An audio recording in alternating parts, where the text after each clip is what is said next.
आपने जो कदम उठाए हैं, चाहे वो इंटरनेशनल। सबसे पहले आपसे यही जानना चाहेंगे, जो ये वार्ता हो रही है और जो वो विभिन्न महत्वपूर्ण मुद्दे हैं जिन पर चर्चा हो रही है, क्या कुछ एजेंडा है, क्या जानकारी आपको मिल पा रही है?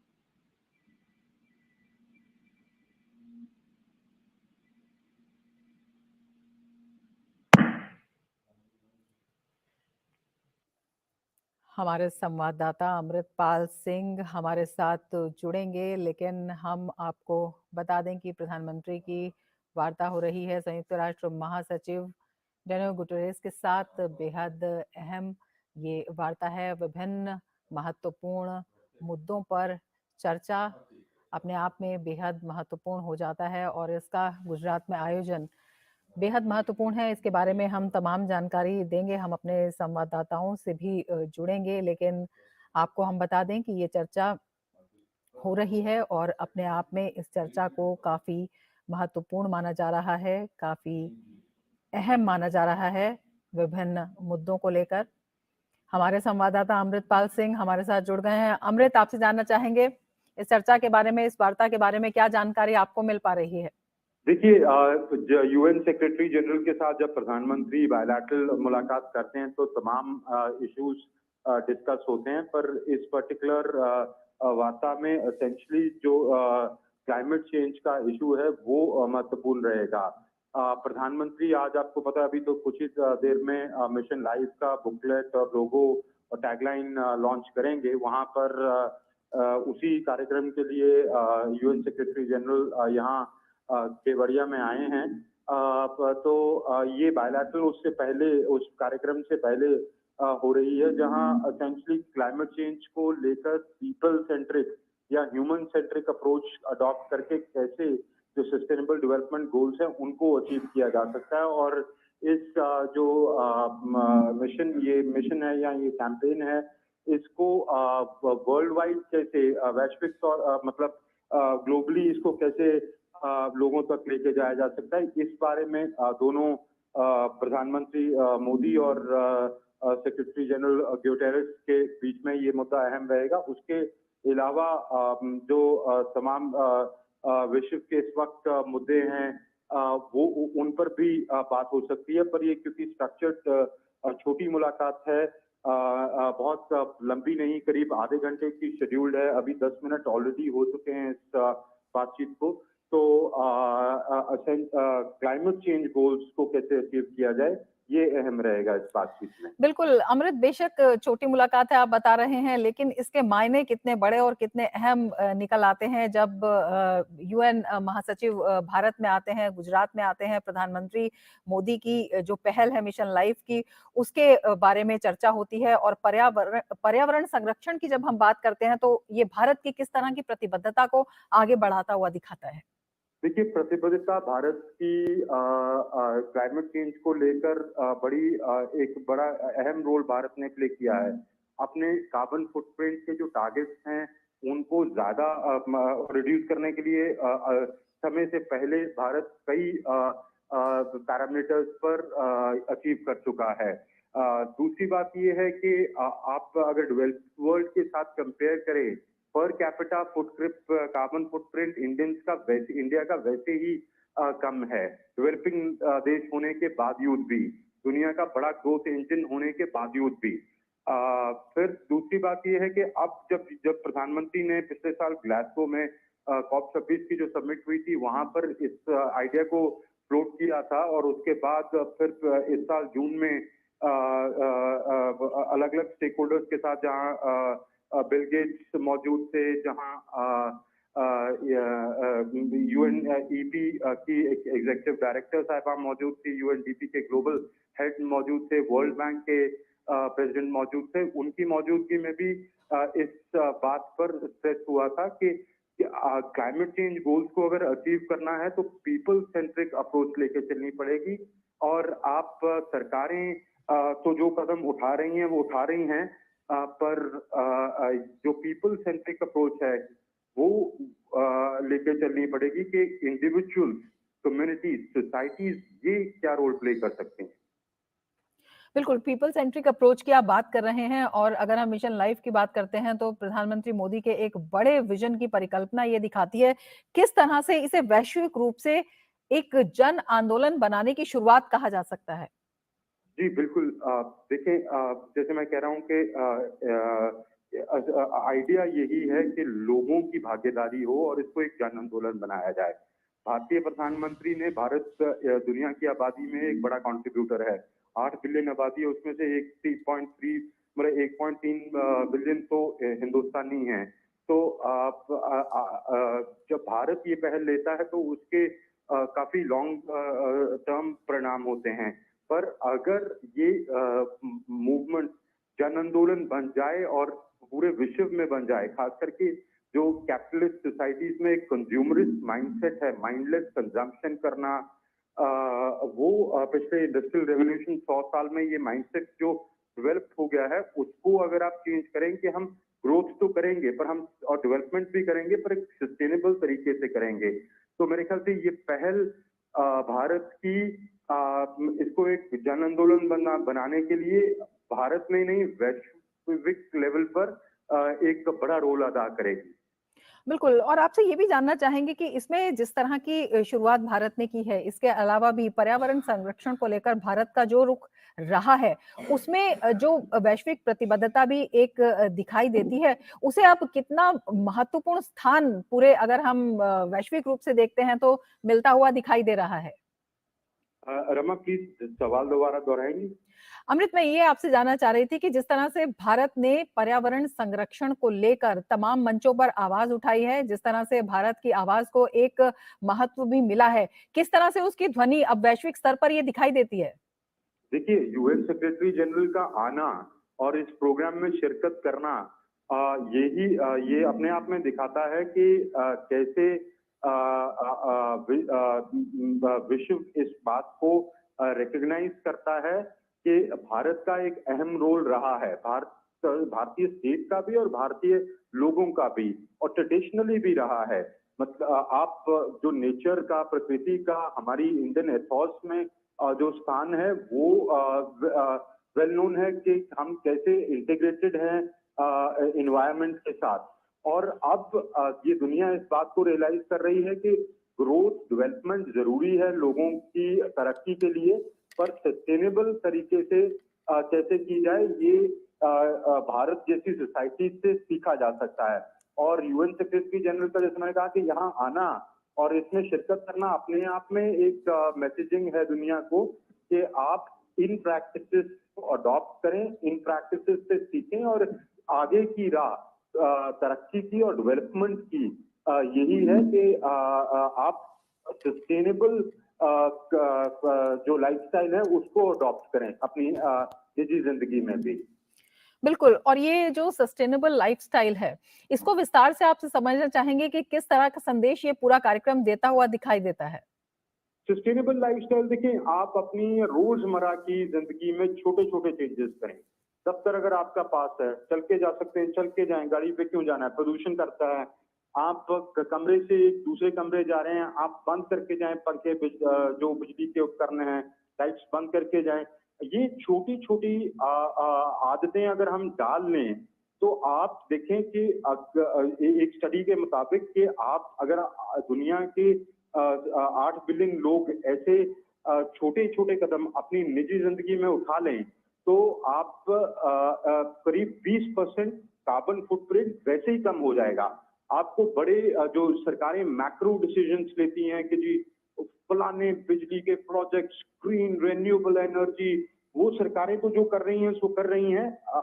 अगर लोग अपनी रोजमर्रा की जिंदगी में रीयूज, रिसाइकल, माइंडलेस कंजम्पशन जिसकी जरूरत नहीं है वो ना करें, अगर ऐसे छोटे छोटे कदम उठा ले तो ये एक ट्रूली एक जन आंदोलन बन जाए तो आप बड़े टारगेट्स अचीव कर सकते हैं। तो ये एक मैसेजिंग का इस प्लेटफॉर्म को स्टैचू ऑफ यूनिटी से आज एकता नगर केवड़िया से यही मैसेज दुनिया भर में भेजने की कोशिश की जा रही है कि अब आप ये इतना प्रेसिंग इशू है, इतना बड़ा हमारे लिए संकट है कि ये सिर्फ सरकारों पर नहीं छोड़ा जा सकता। It cannot be left to the governments alone.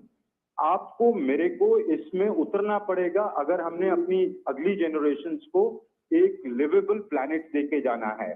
और ये कोई बहुत बड़ी आपको चेंजेस करने की जरूरत नहीं है, छोटे छोटे चेंजेस करने की जरूरत है। और मेरा क्या, और वो उसमें अगर पर हम कलेक्टिवली करें तो उसके बड़े इफेक्टिव और पावरफुल रिजल्ट्स हो सकते हैं।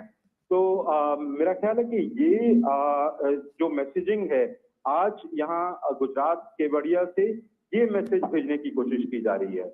रमा? बिल्कुल, और कितने प्रभावी रूप से इस मैसेज का प्रसार जो है अमृत आपको दिखाई देता है, जब आपने स्वयं ही कहा कि यूएन महासचिव एंटोनियो गुटरेस का यहाँ पर आना, इस मिशन के शुभारंभ में जो है उनका भाग लेना, प्रधानमंत्री नरेंद्र मोदी के साथ उनकी वार्ता, और किस तरह से अगर हम स्ट्रेटेजिक पॉइंट ऑफ व्यू से देखें तो भारत की जो विदेश नीति है उसमें कितना महत्वपूर्ण एक चढ़ाव दिखाई देता है प्रधानमंत्री मोदी के नेतृत्व में, जिस तरह से भारत की आवाज मजबूत हुई है, क्योंकि ये एक वैश्विक समस्या है, वैश्विक मुद्दा है। बिल्कुल वैश्विक मुद्दा है, पर भारत इसमें एक अपना इफेक्टिव रोल प्ले करना सिर्फ आज से नहीं, काफी अरसे से ये कहता आया है। आपने जो कदम उठाए हैं, चाहे वो इंटरनेशनल सोलर अलायंस एस्टैब्लिश करना हो, उसका फाउंडर मेंबर होना हो, ग्लासगो कॉप 26 पर जब ये आइडिया प्रमोट किए थे, यहाँ इंट्रोड्यूस किए थे प्रधानमंत्री मोदी, अलग अलग जैसे मैंने कहा स्टेक होल्डर्स के साथ, Bill Gates Melinda Gates foundation के साथ, वर्ल्ड बैंक के साथ, यूएनईपी के साथ, यूएनडीपी के साथ, एकेडेमिया के साथ, जब जून में 5 जून को जब प्रधानमंत्री ने ये मीटिंग की थी और कहा था कि आप एकेडेमिया को इन्वॉल्व करें, पेपर्स लिखे एकेडेमिया के, कैसे इफेक्टिव कदम हम जो कॉमन मैन है, जो जनरल सिटीजनरी है, वो उठा सकती है। बहुत बड़े चेंजेस अपनी जिंदगी में लाने की जरूरत नहीं है, छोटे छोटे चेंजेस लाकर ही आप बड़े टारगेट्स अचीव कर सकते हैं, बशर्ते कि आप ये एक जन आंदोलन बन जाए। तो भारत का एक इफेक्टिव रोल रहा है। आज जब UN secretary general Antonio Guterres होंगे, वहां उनके सामने प्रधानमंत्री तो होंगे ही, वहां पर उनके सामने 118 मिशन प्रमुख बैठे होंगे। मिशन प्रमुख मतलब हमारे जो राजदूत हैं, एम्बेसडर्स हैं, हाई कमिश्नर्स हैं, हमारी अलग अलग दूतावासों में भारत में, दुनिया में। तो ये भारत की फॉरेन पॉलिसी का sustainable development goals, climate change, transition to green energy, clean energy, Bharat की डोमेस्टिक पॉलिसी का भी और फॉरेन पॉलिसी का भी बहुत अहम पिलर है। और ये जब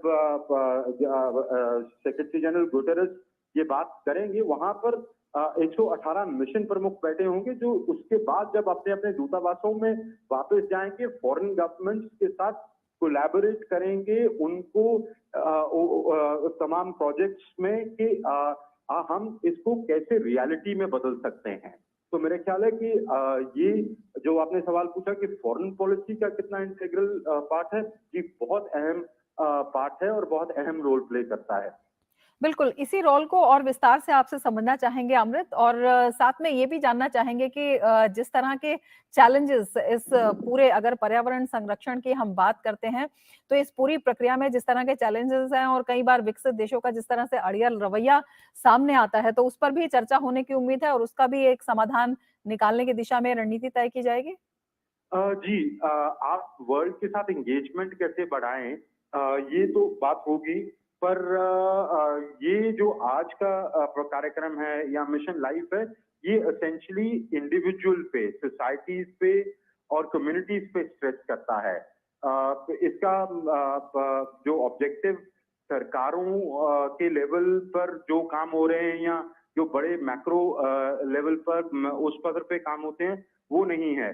पर हाँ, आप ठीक कह रही हैं कि जब मिशन प्रमुख बैठते हैं और यूएन सेक्रेटरी जनरल उनको संबोधित करते हैं, तो ऑब्वियसली ये गवर्नमेंट को रिप्रेजेंट करते हैं और एंगेजमेंट्स गवर्नमेंट्स के बीच में इस कॉमन ऑब्जेक्टिव को अचीव करने के लिए कैसे हों, या वो गवर्नमेंट्स कैसे फैसिलिटेटर्स बने आम आदमी के लिए, कॉमन मैन के लिए, कि वो अपने इसकी एक तो अवेयरनेस में जो रोल प्ले कर सकते हैं, और दूसरा उनकी नीतियों में कि कॉमन मैन के लिए ये वो इनेबलर्स और फैसिलिटेटर्स बने, एक इनेबलिंग एनवायरनमेंट बना के का जो बहुत बड़ी इस वक्त की प्रेसिंग प्रॉब्लम है क्लाइमेट चेंज, ये अचीव की जा सके।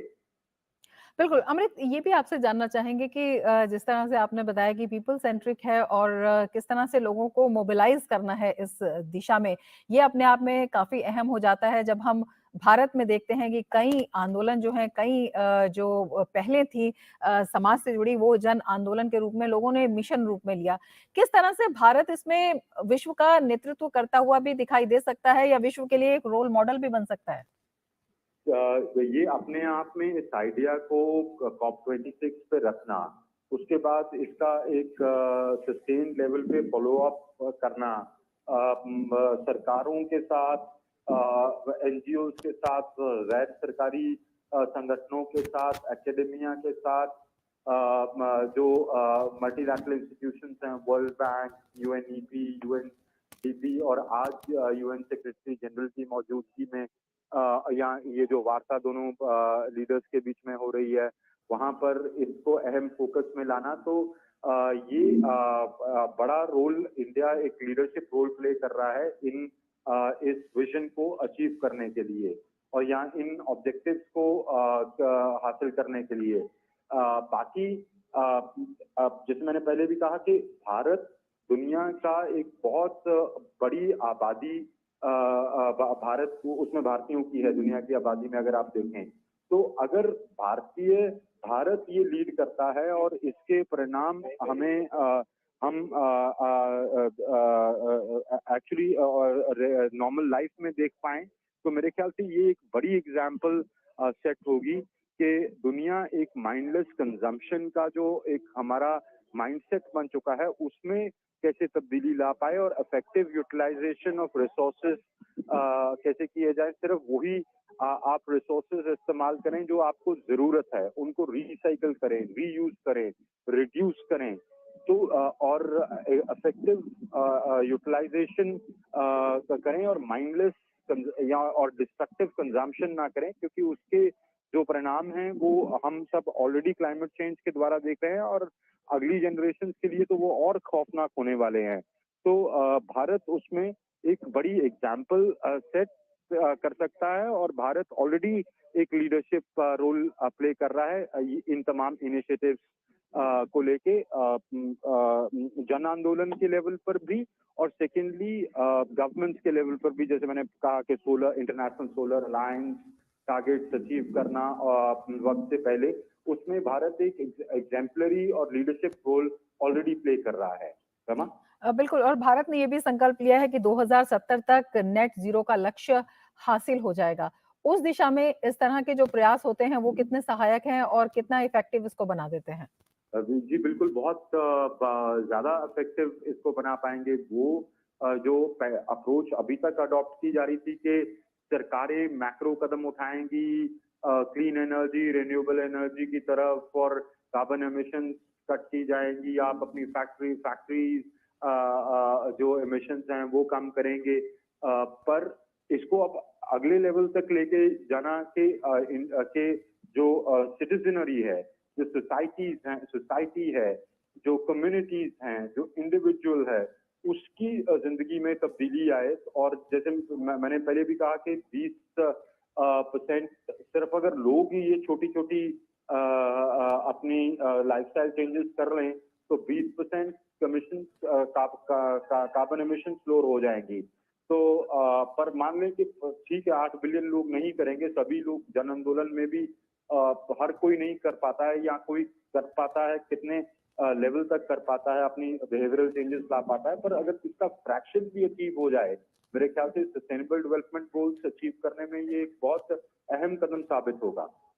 बिल्कुल, अमृत आपसे ये भी जानना चाहेंगे कि जब हम व्यक्ति आधारित परिवर्तन की बात करते हैं, समाज आधारित परिवर्तन की बात करते हैं, जिसमें खुद की जीवन शैली बदलने की बात होती है या उसमें कुछ अच्छी चीज़ें शामिल करने की बात होती है, अच्छी आदतें शामिल करने की बात होती है, वो उस दिशा में जाना एक अलग बात है। लेकिन इसके अलावा अगर हम बात करें एनर्जी कंज़म्पशन की या बात करें जो बढ़ते उद्योग धंधे हैं, जो ज़रूरत भी है और उनमें लगने वाली जो ऊर्जा है, तो उसके वैकल्पिक स्रोतों की भी बात की जाएगी, जिनसे कि कम से कम कार्बन एमिशन हो और किस तरह से इसमें आगे बढ़ा जाए, किस तरह से इसके जो वैकल्पिक स्रोत हैं, वो तैयार किए जाएँ, ये भी वार्ता का हिस्सा हो सकता है? जी, एब्सोल्युटली कि आप एक ट्रांजिशन तो आपको करनी पड़ेगी और उसकी तरफ तमाम कदम भी उठाए जा रहे हैं।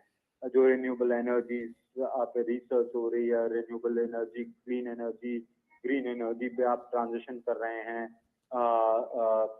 दुनिया के अलग-अलग कोनों में सोलर अलायंसेस जैसे इनिशिएटिव्स हैं, इंटरनेशनल सोलर अलायंसेस जैसे सोलर पावर, विंड पावर, इनको कैसे हार्नेस किया जाए। और अभी इनका जो भागीदारी है टोटल एनर्जी प्रोडक्शन में वो कम है। अभी भी फॉसिल फ्यूल्स ही ज़्यादा एनर्जी के सोर्सेज हैं दुनिया में। पर इसके जो नुकसानात हैं वो हम सब जानते हैं।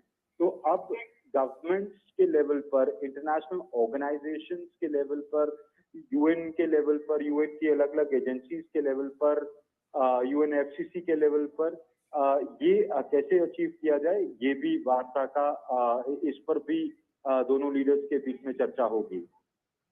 अमृता, आपसे ये भी जानना चाहेंगे, दुनिया भर में भारतीय मिशनों के 118 प्रमुख जो हैं, वो एक मंच पर यहाँ पर मौजूद रहेंगे। 3 दिन में करीब 23 सत्र का आयोजन होगा।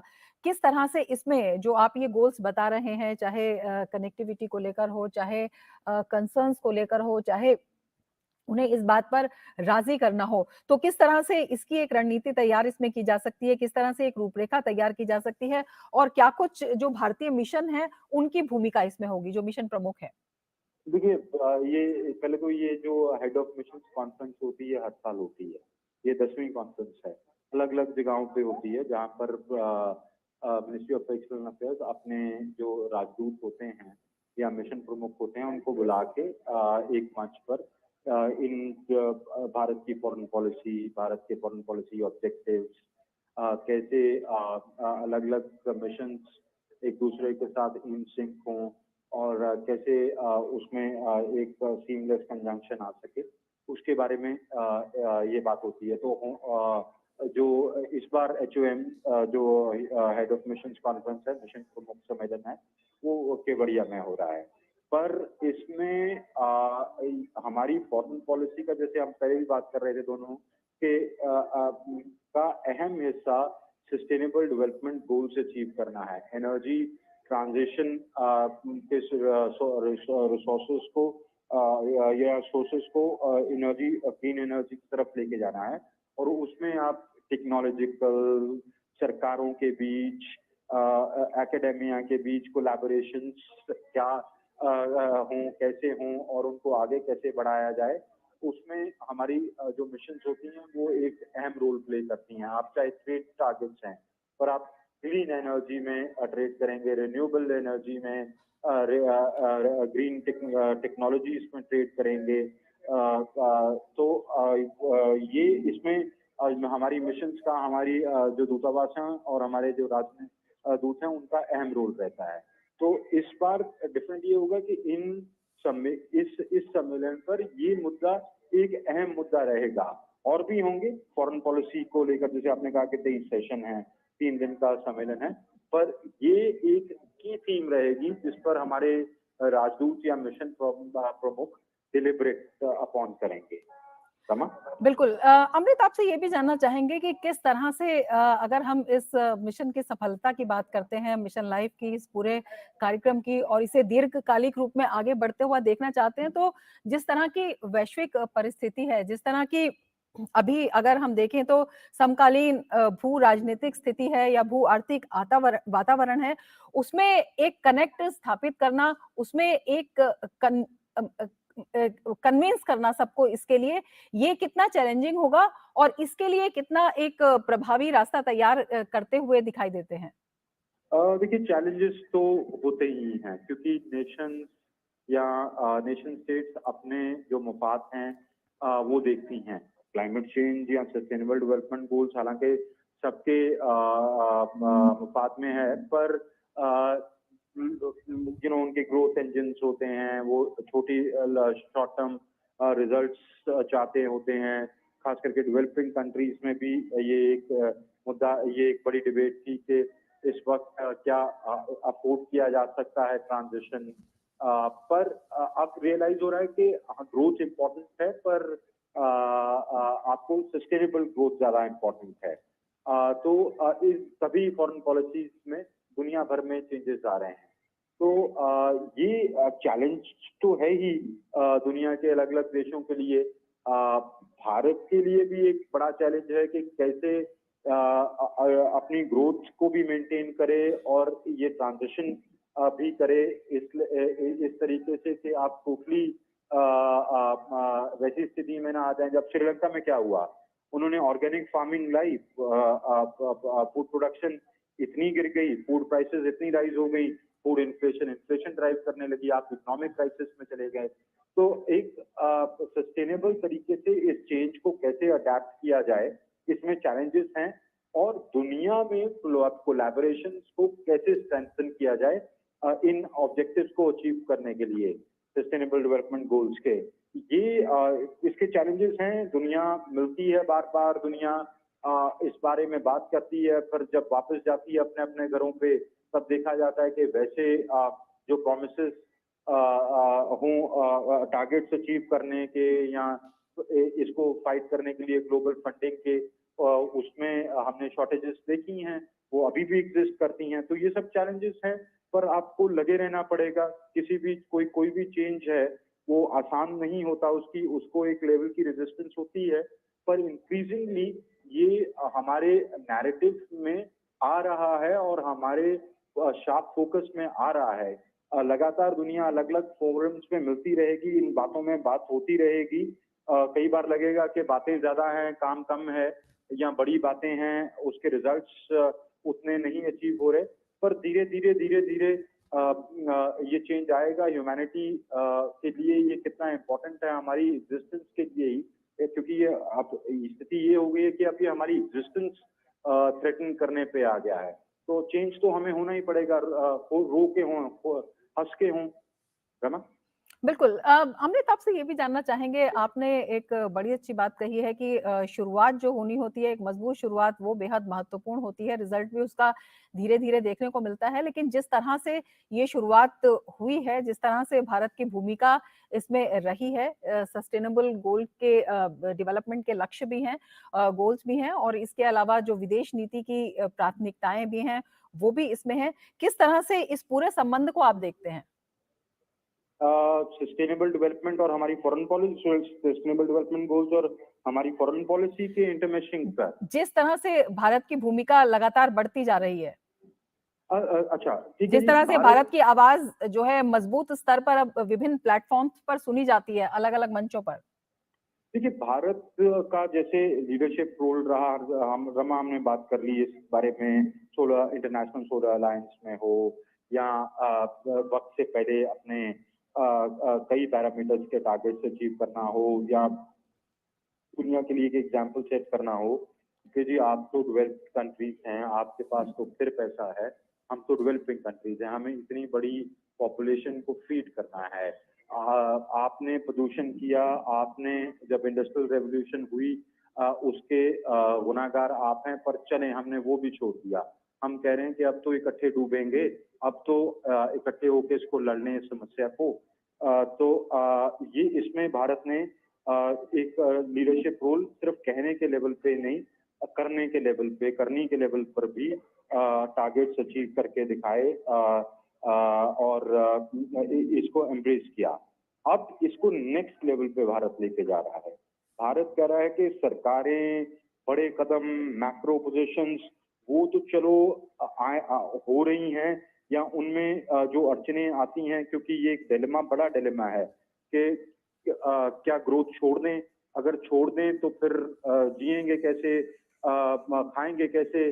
तो फिर ये डिफाइन भी हो रहा है धीरे धीरे, इस पर क्लैरिटी भी आ रही है कि सस्टेनेबल ग्रोथ क्या होती है, सस्टेनेबल इंडस्ट्रियल रेवोल्यूशन या ग्रीन इंडस्ट्रियल रेवोल्यूशन क्या होती है, कि आप अपनी फैक्ट्रियां बंद ना करें पर प्रोडक्शन रखें, पर mindless consumption, needless consumption, destructive जो आप कंज्यूमरिस्ट माइंडसेट लेके चलते हैं वो ना करें। तो अब इसको इंडिविजुअल्स के लेवल पे, सोसाइटीज के लेवल पे, कम्युनिटी के लेवल पर लाकर, सो दैट हम एक अफेक्टिव चेंज, क्योंकि फाइनली तो अगर करना तो लोगों ने है ना, तो अगर सरकारें ऑब्जेक्टिव्स आप बना दें जितने मर्जी बड़ा इंफ्रास्ट्रक्चर, अगर उसमें काम करने वाले निकम्मे हैं, क्या क्या तो कौन सा ऑब्जेक्टिव आप अचीव कर लेंगे? तो आप लोगों के माइंडसेट में चेंज की जब बात करने शुरू करते हैं और इसको एक जन आंदोलन बनाने की बात करते हैं, अब आप उस डिबेट को अगले लेवल पर लेके जा रहे हैं और उसमें भी भारत एक लीडरशिप रोल अदा कर रहा है, कह रहा है कि देखें हमने ये कदम उठाए और आप भी अब आगे आएं और हमारे कदम के साथ कदम मिलाएं। और यूएन सेक्रेटरी जनरल का यहाँ आना केवड़िया में स्टैच्यू ऑफ यूनिटी पर और यहाँ से खिताब करना, इसका इनकी आवाज दूर तक सुनी जाएगी, दुनिया के अलग अलग कोनों तक सुनी जाएगी। रमा, बिल्कुल, आप हमारे साथ बने रहे अमृतपाल, हमारे साथ मेघना भी जुड़ चुकी है। मेघना, आपसे जानना चाहेंगे, जब ये मिशन प्रमुखों की बैठक होगी, ये अपने आप में कितनी महत्वपूर्ण है? किस तरह के मुद्दे जो हैं उन पर चर्चा होगी? और जो एक वैश्विक जन आंदोलन बनाने की इसे बात कही जा रही है, तो इसे ज़मीनी रूप पर उतारने के लिए किस तरह का काम अभी तक हुआ है? देखिए रमा, आज ये एक अहम चीज है कि हेड्स ऑफ मिशन कॉन्फ्रेंस को प्रधानमंत्री नरेंद्र मोदी इसमें हिस्सा लेंगे, एड्रेस भी करेंगे और बेशक एक तरीके का मार्गदर्शन जो प्रधानमंत्री की ओर से खास तौर पर हमेशा हमने देखा है डिप्लोमैट्स को मिलता रहा है। और उसके साथ ही उन्होंने कई बार अगर हम देखें तो खासकर कोरोना काल के दौरान प्रधानमंत्री नरेंद्र मोदी ने जिस तरीके से हेड्स ऑफ मिशन से वर्चुअली बातचीत की थी, वर्चुअली कनेक्ट किया था, एक इंटरैक्शन, एक संवाद साधा था, जिसमें उन्होंने साफ तौर पर कहा था कि किस तरीके से वो खुद भी सुरक्षित रहें, अब जो डायस्पोरा है उसे भी सुरक्षा सुनिश्चित करें, जो लोग वापस देश आना चाहते हैं, वापस भारत आना चाहते हैं, उनको किस तरीके से फैसिलिटेट किया जाए, मेडिकल इक्विपमेंट को कैसे प्रोक्योर किया जाए, बायलैटरल रिलेशंस को कैसे और ज्यादा मजबूत बनाया जाए, ऐसे समय में जब एक तरीके से जो लॉजिस्टिक चेन्स हैं, जो सप्लाई चेन्स हैं, वो पूरी तरीके से डिसरप्ट हो गई थी। तो ऐसी परिस्थिति में किस तरीके से आगे बढ़ा जाए, इसके ऊपर प्रधानमंत्री नरेंद्र मोदी ने मार्गदर्शन भी किया था कोरोना काल के दौरान हेड्स ऑफ मिशन का। और उसके अलावा भी हम देखें तो शुरुआत से ही, जब से अगर हम देखें तो 2014 के बाद से प्रधानमंत्री नरेंद्र मोदी ने जो एम्बेसडर्स हमारे, या अगर हम देखें हाई कमिश्नर्स जो हैं हमारे, उनको vibrant representatives of a glorious heritage, इस तरीके से प्रधानमंत्री नरेंद्र मोदी ने उन्हें संबोधित किया था। और खास तौर पर इस बात को भी बार बार हाईलाइट करने की जिम्मेदारी हमारे एम्बेसडर्स या हाई कमिश्नर्स की है कि किस तरीके से भारत एक फेवरेबल एनवायरनमेंट बिजनेस के क्षेत्र में हो, या फेवरेबल एनवायरनमेंट एक एज टूरिस्ट स्पॉट्स की बात हो, तो इस तरीके से क्या क्या भारत प्रोवाइड कर रहा है, क्या मंच, क्या अपॉर्चुनिटीज भारत प्रोवाइड कर रहा है, इसके जो हाइलाइट्स हैं, इसके जो एडवांटेजेस हैं, उसको पूरी तरीके से उसका जो प्रचार प्रसार है, उसकी जिम्मेदारी हमारे जो डिप्लोमैट्स हैं, जो पोस्टेड हैं अलग अलग देशों में, विभिन्न देशों में, उनकी ये जिम्मेदारी होती है। और इस बात को प्रधानमंत्री नरेंद्र मोदी हर बार जब भी डिप्लोमैट के साथ इंटरेक्शन होता है उसमें साफ तौर पर कहते हैं। और अगर हम देखें तो प्रधानमंत्री नरेंद्र मोदी ने कुछ ही समय पहले एक और अहम मीटिंग को एड्रेस किया था, जिस मीटिंग में खास तौर पर अगर देखें तो बिजनेस को बहुत ज्यादा फोकस में रखा गया था कि किस तरीके से जो हेड्स ऑफ इंडियन मिशन हैं जो विदेशों में भारत की, और कई ऐसे स्टेक होल्डर्स जो ट्रेड और कॉमर्स सेक्टर से जुड़े हुए हैं, उनके साथ इंटरेक्शन प्रधानमंत्री ने किया था। और ये पिछले साल की ही बात है। और ऐसे में उन्होंने तरीके से इकोनॉमिक पोटेंशियल है, हमारा जो मैन्युफैक्चरिंग बेस है, हमारा जो सर्विस इंडस्ट्री का बेस है, उसमें बहुत ज्यादा पोटेंशियल है कि हम एक्सपोर्ट को और ज्यादा बढ़ा सकें। तो कैसे हमारे जो डिप्लोमैट्स हैं वो इस कोऑपरेशन को, ट्रेड और कॉमर्स के कोऑपरेशन को और ज्यादा बढ़ा सकें, अपने अपने जहां पर उनकी पोस्टिंग है उन देशों के साथ भारत की, वो उसको और एक्सप्लोर किया जा सकता है। प्रोडक्शन लिंक इंसेंटिव स्कीम की बात हो, उसको किस तरीके से और ज्यादा उसका प्रचार प्रसार किया जाए। उसके अलावा अगर हम देखें तो कैसे रेगुलेटरी बर्डन को कम किया गया है भारत में, ताकि विदेशी कंपनियां आराम से निवेश कर सकें, विदेशी कंपनियां यहाँ आकर आराम से व्यापार कर सकें। तो ये चीज को और ज्यादा प्रमोट किया जाए। उसके अलावा भी देखें तो कई ऐसी चीजें हैं कि देखें नए डेस्टिनेशंस, नए प्रोडक्ट्स, कई ऐसी चीजों पर प्रधानमंत्री नरेंद्र मोदी का जोर रहा है। और ये एक प्रमुख विषय बेशक रह सकता है आज भी, जब प्रधानमंत्री Narendra Modi heads of mission conference में इंटरेक्शन करेंगे, एड्रेस भी करेंगे। और अगर देखें रमा, तो पिछले कई सालों में जिस तरीके से हम देखते हैं, जिस तरीके का एक कह सकते हैं रिएक्शन, और जिस तरीके का वर्चस्व भारत का बढ़ा है एज अ ग्लोबल पावर, वो बेशक उसका काफी बड़ा जो श्रेय है, जो हमारे जो डिप्लोमैट्स जो हैं वो लगातार जो देशों में काम कर रहे हैं, उनको इस बात का भी श्रेय जाता है। और साफ तौर पर कोविड के दौरान जिस तरीके का कोऑपरेशन रहा है भारत की तरफ से भी, जिस तरीके से वैक्सीन मैत्री की अगर हम बात करें, या फिर दूसरे देशों ने जब सेकेंड वेव कोविड की भारत में जो आई, उस समय जो दूसरे देशों ने भी भारत की मदद की, तो ये एक कोऑपरेशन है जिसमें साफ तौर पर नजर आया कि भारत ने कितने बेहतर जो अगर कहें तो संबंध बनाए हैं कई देशों के साथ पूरे विश्व में। और आज भी जब हम देखते हैं तो ये काफी ज्यादा इसका जो रिफ्लेक्शन है मल्टीलैटरल बायलैटरल प्लेटफॉर्म्स पर नजर आता है। जब प्रधानमंत्री नरेंद्र मोदी किसी भी मल्टीलैटरल प्लेटफॉर्म पर जाते हैं तो जिस तरीके का प्रतिसाद वर्ल्ड लीडर्स के द्वारा उन्हें प्राप्त होता है, ये बेशक जिसको बयान करने की जरूरत भी नहीं पड़ती है, जो विजुअल्स में, फोटोज में, इमेजेस में, शॉट्स में साफ तौर पर नजर आता है। तो ये कुछ ऐसी चीजें हैं जो और एनवायरनमेंट के क्षेत्र में, क्लाइमेट चेंज के क्षेत्र में, काउंटर टेररिज्म एफर्ट्स की अगर हम बात करें, यूएनएससी में जिस तरीके से भारत ने अपनी प्रेसिडेंसी के दौरान किस तरीके से खासतौर पर अफगानिस्तान के मुद्दे की बात हो, ड्रग ट्रैफिकिंग की बात हो, काउंटर टेररिज्म की बात हो, काफी चीजों को स्पष्ट रूप से सामने रखा। और इस चीज को भी किस तरीके से और ज्यादा सशक्त रूप से मल्टीलैटरल प्लेटफॉर्म्स पर रखा जाए, यूएन में रखा जाए, इन सभी चीजों पर भी बेशक चर्चा हो सकती है, तो उम्मीद जताई जा सकती है। बिल्कुल, जिस तरह से मेघना आपने बताया है कि तमाम मुद्दों पर भारत की भूमिका जो वैश्विक परिदृश्य में रही है, और अगर हम पर्यावरण संरक्षण की बात करते हैं तो एक बड़ी वैश्विक समस्या के रूप में इसे देखा जाता है, लेकिन उसे लेकर भी भारत ने जिस तरह से कदम उठाए हैं, जिस तरह से विभिन्न मंचों पर भारत की आवाज आई है प्रधानमंत्री मोदी के नेतृत्व में, और अब इसकी शुरुआत, कितना बड़ा प्रधानमंत्री का एक दीर्घकालिक विजन इसमें दिखाई देता है? देखिए, अगर हम साफ तौर पर देखें तो रमा, किसी ने इंटरनेशनल सोलर अलायंस भारत एक ऐसी चीज को पेश करेगा विश्व के सामने, वो शायद ही कभी सोचा होगा। लेकिन प्रधानमंत्री नरेंद्र मोदी ने जब इंटरनेशनल सोलर अलायंस की बात सामने रखी और जिस तरीके से समर्थन प्राप्त हुआ, जिस तरीके से देश के बाद देश इस अलायंस में जुड़ते गए, वो एक उदाहरण है कि किस तरीके से भारत ने जो पहले की प्रधानमंत्री नरेंद्र मोदी के नेतृत्व में, उसको बहुत अच्छा रिस्पॉन्स ग्लोबली वैश्विक मंच पर साफ तौर पर मिला है। और अभी भी अगर हम देखें तो यूएन के सेक्रेटरी जनरल एंटोनियो गुतरेस का एक दौरा मोढेरा में भी है, जिसे हम जानते हैं सोलर विलेज अभी कुछ ही समय पहले उसे घोषित किया गया है। किस तरीके से रिन्यूएबल्स के क्षेत्र में भारत आगे बढ़ रहा है, उसका जीता जागता उदाहरण मोढेरा है, जहां पर सूर्य मंदिर भी स्थित है, जो कि बहुत ज्यादा प्रख्यात है। और वहां भी विजिट करेंगे ये सेक्रेटरी जनरल।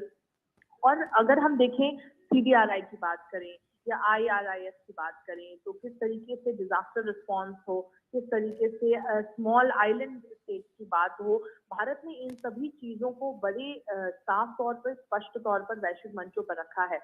हमने भी देखा है कई बार प्रधानमंत्री नरेंद्र मोदी को क्लाइमेट चेंज के लिए जो वो मुखर रहे हैं, जो स्पष्ट रूप से काफी ज्यादा उन्होंने पुश किया है क्लाइमेट चेंज के विषय को वैश्विक मंचों पर, उस चीज को सम्मानित भी किया, उस चीज के लिए प्रधानमंत्री नरेंद्र मोदी को सम्मानित भी किया गया है।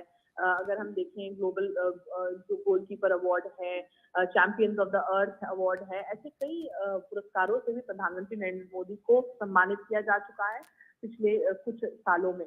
और ये जो भारत का अगर हम देखें तो प्रयास है किस तरीके से एक एक कदम करके और ना केवल सस्टेनेबिलिटी की ओर आगे बढ़ा जाए, बल्कि बिहेवियरल चेंज के प्रति भी लोगों को जागरूक किया जाए, क्योंकि ये कंबाइंड एफर्ट है और प्रधानमंत्री नरेंद्र मोदी इसे बखूबी जानते हैं।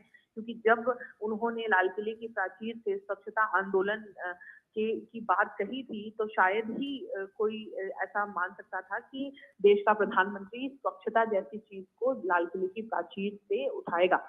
और उन्होंने इसे लाल किले की प्राचीर से उसका आह्वान किया और जनता उसमें जिस तरीके से जुड़ी कि वो एक बहुत बड़ा जन आंदोलन बन गया, जिसकी छाप देखे या जिसका इम्पैक्ट हम गली गली और हर एक जिले में साफ तौर पर देख सकते हैं।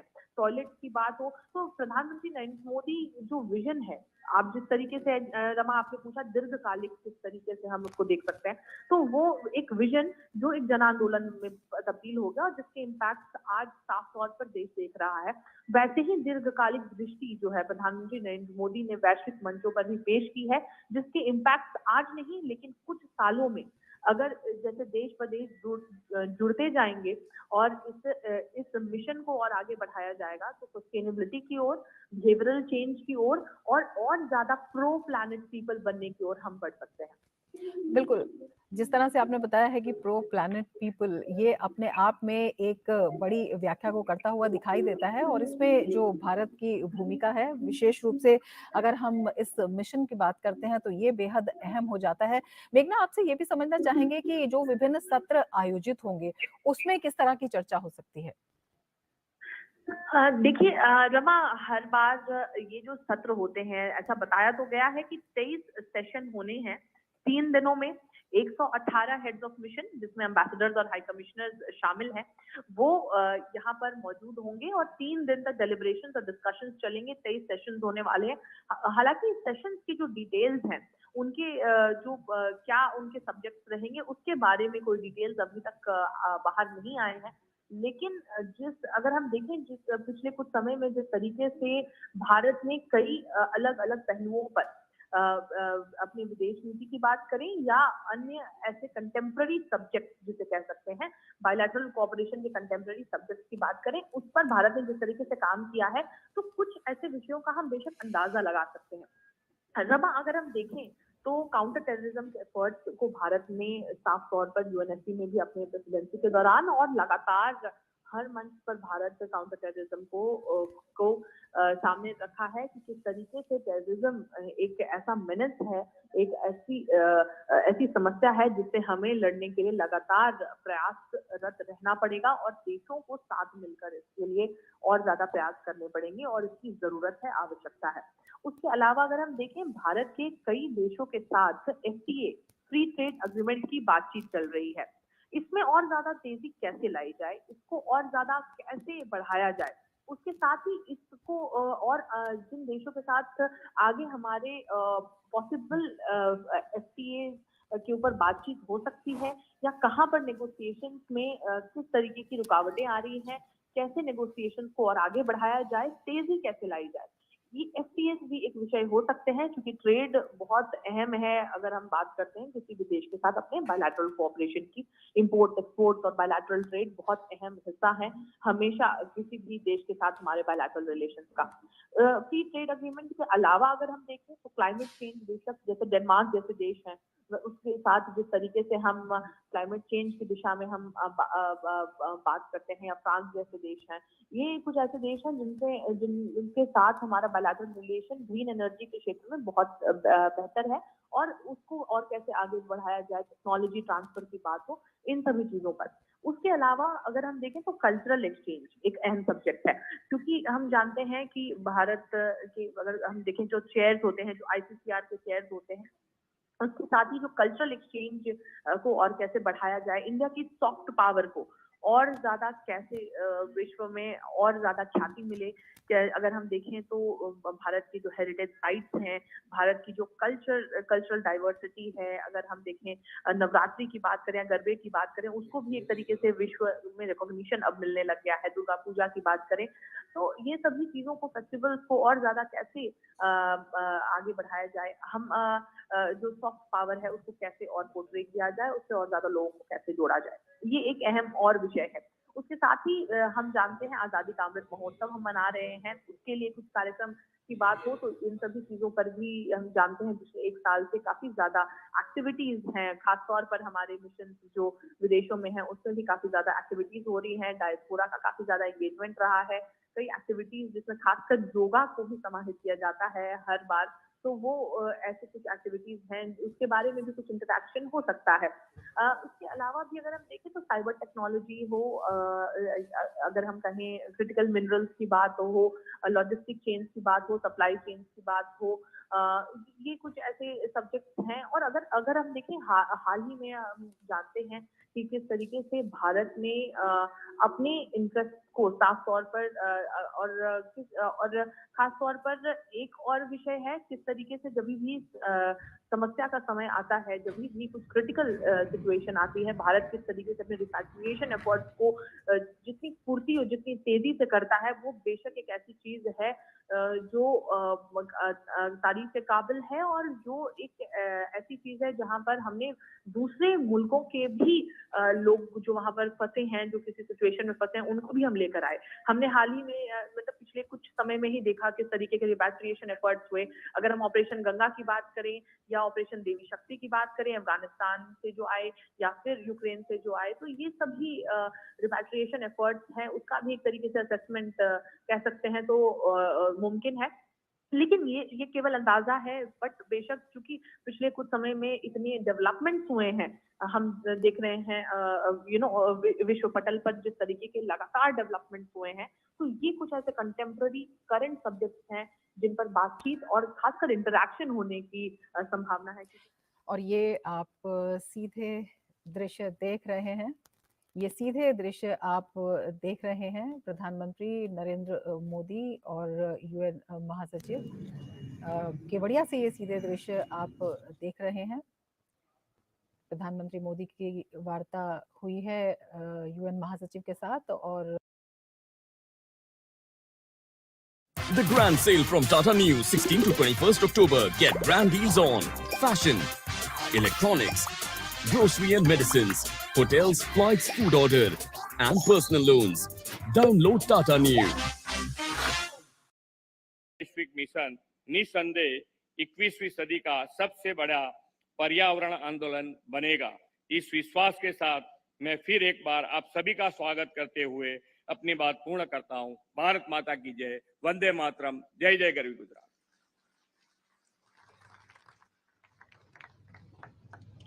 धन्यवाद मुख्यमंत्री जी।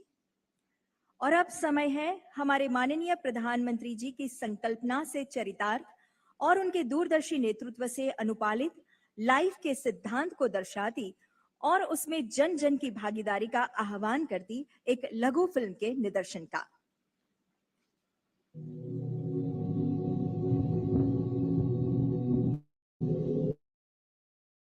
सब कहते हैं कि दुनिया बदल रही है। कभी कभी मुझे भी लगता है हमारी दुनिया बदल रही है, पर अच्छे के लिए नहीं, बुरे के लिए।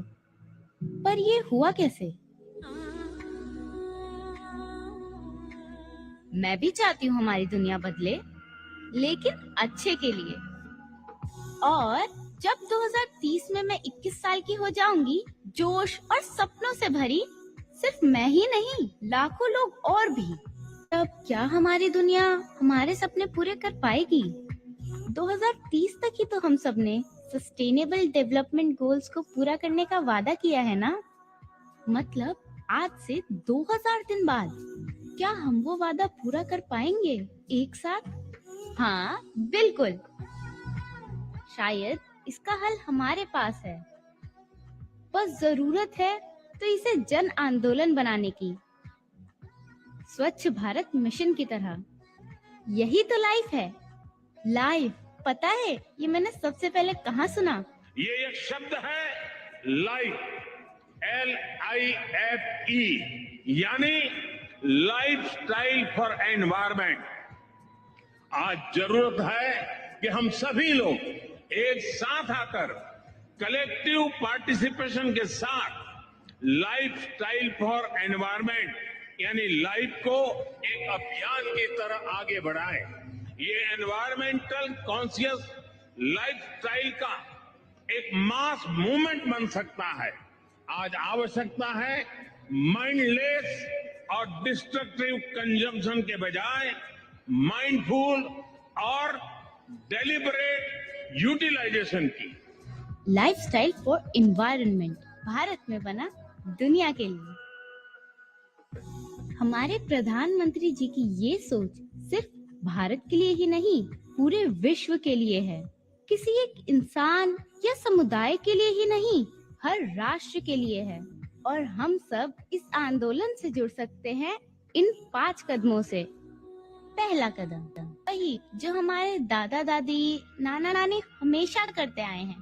सदियों से सुनते बोलते आ रहे हैं कि मौसम में लगे और आसपास उगे वही खाओ पियो, सेहत चौकस और साथ में खाने और ईंधन की बचत भी। நமது உணவுகள் இப்பொழுது மாற்றப்பட்டிருக்கிறது. நாம் தினைகளை இந்த நேரத்தில் வரவேற்றுக் கொள்கிறோம். ஆனால் தினைகள் நமது உணவுகளையும் மகிழ்ச்சியையும் கலாச்சாரத்தையும் அறிவு கொண்டு இருக்கிறது. அதனாலே நாங்கள் தினைகளை வரவேற்றுக் கொள்கிறோம். दूसरा कदम, कदम उठाओ, समझे? मेरी रोज की सवारी, बस नंबर 11, मेरे पैर।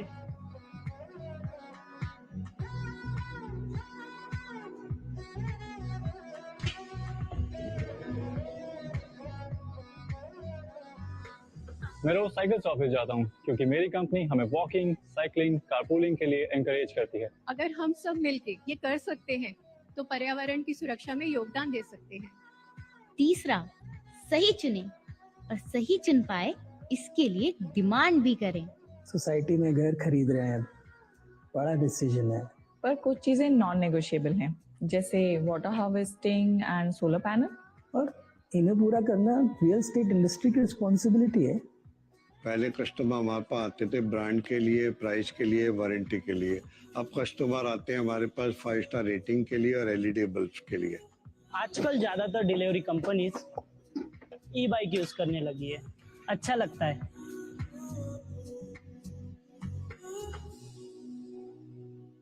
चौथा कदम सिंपल, लाइट स्विच ऑन करने के लिए स्विच ऑफ करो।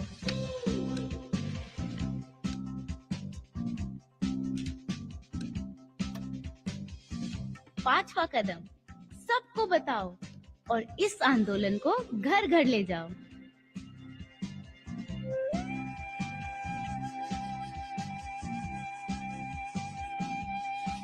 मेरे देश को अपना वादा याद है और वो वादा हम बातों से नहीं, काम से पूरा करेंगे और हर देश, हर इंसान को साथ लेके पूरा करेंगे। एक्ट टुगेदर लाइफ के लिए।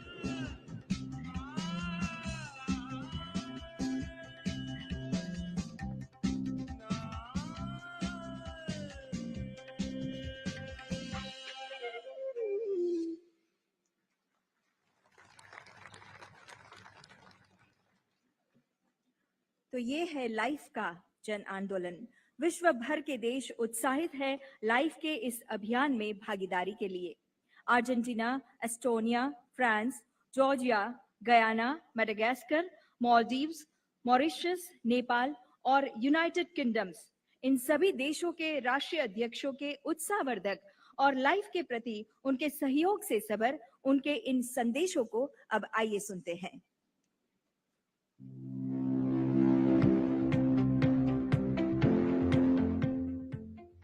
Buenas tardes a todos y a todas. Estoy aquí en Buenos Aires, pero no quise estar ausente en este encuentro, al que nos ha convocado el primer ministro Modi.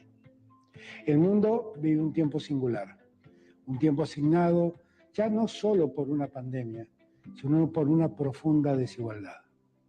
Una desigualdad que hace que muy pocos concentren el ingreso y el hambre se distribuya entre millones de habitantes del mundo. El mundo además sufre una crisis porque está usando y malgastando recursos no renovables que además generan efectos en el ambiente definitivamente maliciosos. También es cierto que esa concentración y la guerra que se ha desatado ha generado un problema en la seguridad alimentaria del mundo que debe llamar la atención de todos los países de la comunidad internacional. Frente a esa realidad, tenemos que ver cómo enfrentarla. Y me parece que esta iniciativa, la iniciativa LIFE, puede servirnos en mucho a encontrar un camino. Porque uno de los caminos es hacer que los estados y la sociedad civil puedan lograr los consensos necesarios para ir poco a poco saliendo de esta crisis que hoy vivimos. Tenemos que hacer que el mundo se desarrolle, que la pobreza baje, que la igualdad aparezca. Y tenemos que lograr para eso que las producciones sean sustentables, sean innovadoras y fundamentalmente sean respetuosas del medio ambiente. Sabiendo que la primera democracia del mundo, India, se ha abocado a buscar una salida, yo me quedo más tranquilo. Y lo que no quiero es dejar de sumar a mi país en esa iniciativa, en esa búsqueda. Aquí estamos, acompañando la iniciativa LIFE para hacer que los objetivos de sostenibilidad para el desarrollo con miras al 2030 podamos hacerlo posible entre todos y todas, cada uno de los habitantes de esta tierra. Muchas gracias. Dear friends, Namaste. The need for a collective response to address climate change and biodiversity loss is stronger than ever.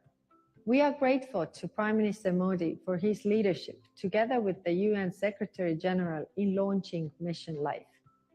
The power of change lies in working together towards a common goal and engaging all the people and communities on the planet.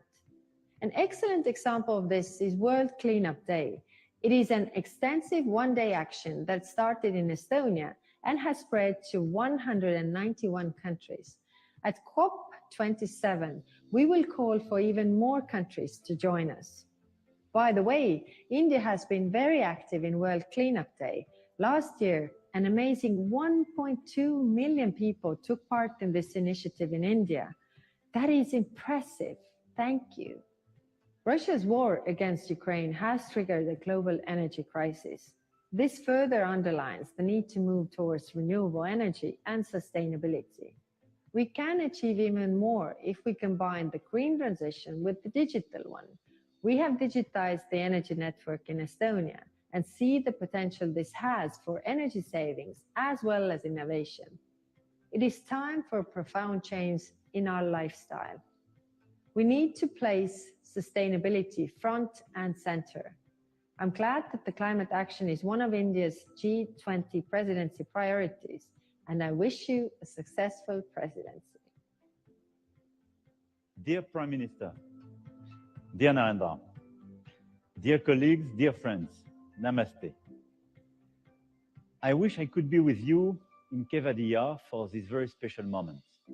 At a time when our world is subject to increasing geopolitical tensions, we have no choice but to choose cooperation over division for one single reason. No one can address global challenges, and especially climate change, on its own. The LIFE initiative is part of this agenda for stronger cooperation. I wanted to say a few words to wish you a great success in its implementation. At the current pace, if the global population reaches 9.6 billion by 2050, the equivalent of almost 3 planets could be required to provide the natural resources needed to sustain current lifestyles. Governments, businesses, people, we must therefore all cooperate and rethink our models and behaviors. Sustainable consumption is all about doing more and better with less. We are already on that track. The current surge in energy prices is leading many countries in Europe to take the path of sobriety. In France, we will reduce our energy consumption by 10%, acting all over the board in transportation, housing, industries, and other sectors. But this will not be a temporary response before going back to our old ways. What we are talking about is a paradigm shift, because we will not reach net zero by 2050 if we don't act on the demand side and substantially reduce our energy consumption. Beyond the current crisis, as the effects of climate change are already unfolding, every citizen should now be aware that it is no longer possible to use natural resources such as water as if they were inexhaustible. We need to meet this challenge together. By promoting ambitious public policies in all sectors, by launching coalitions of the willing, I am pleased in that regard that France and India agreed on leading a global initiative on the end of single-use plastics, and by fostering a common partnership between citizens committed to change their lifestyles and therefore the world. The LIFE initiative, Prime Minister Modi, will give us this opportunity. France looks forward to working with India to make this initiative a success, including in the perspective of the Indian presidency of the G20 next year.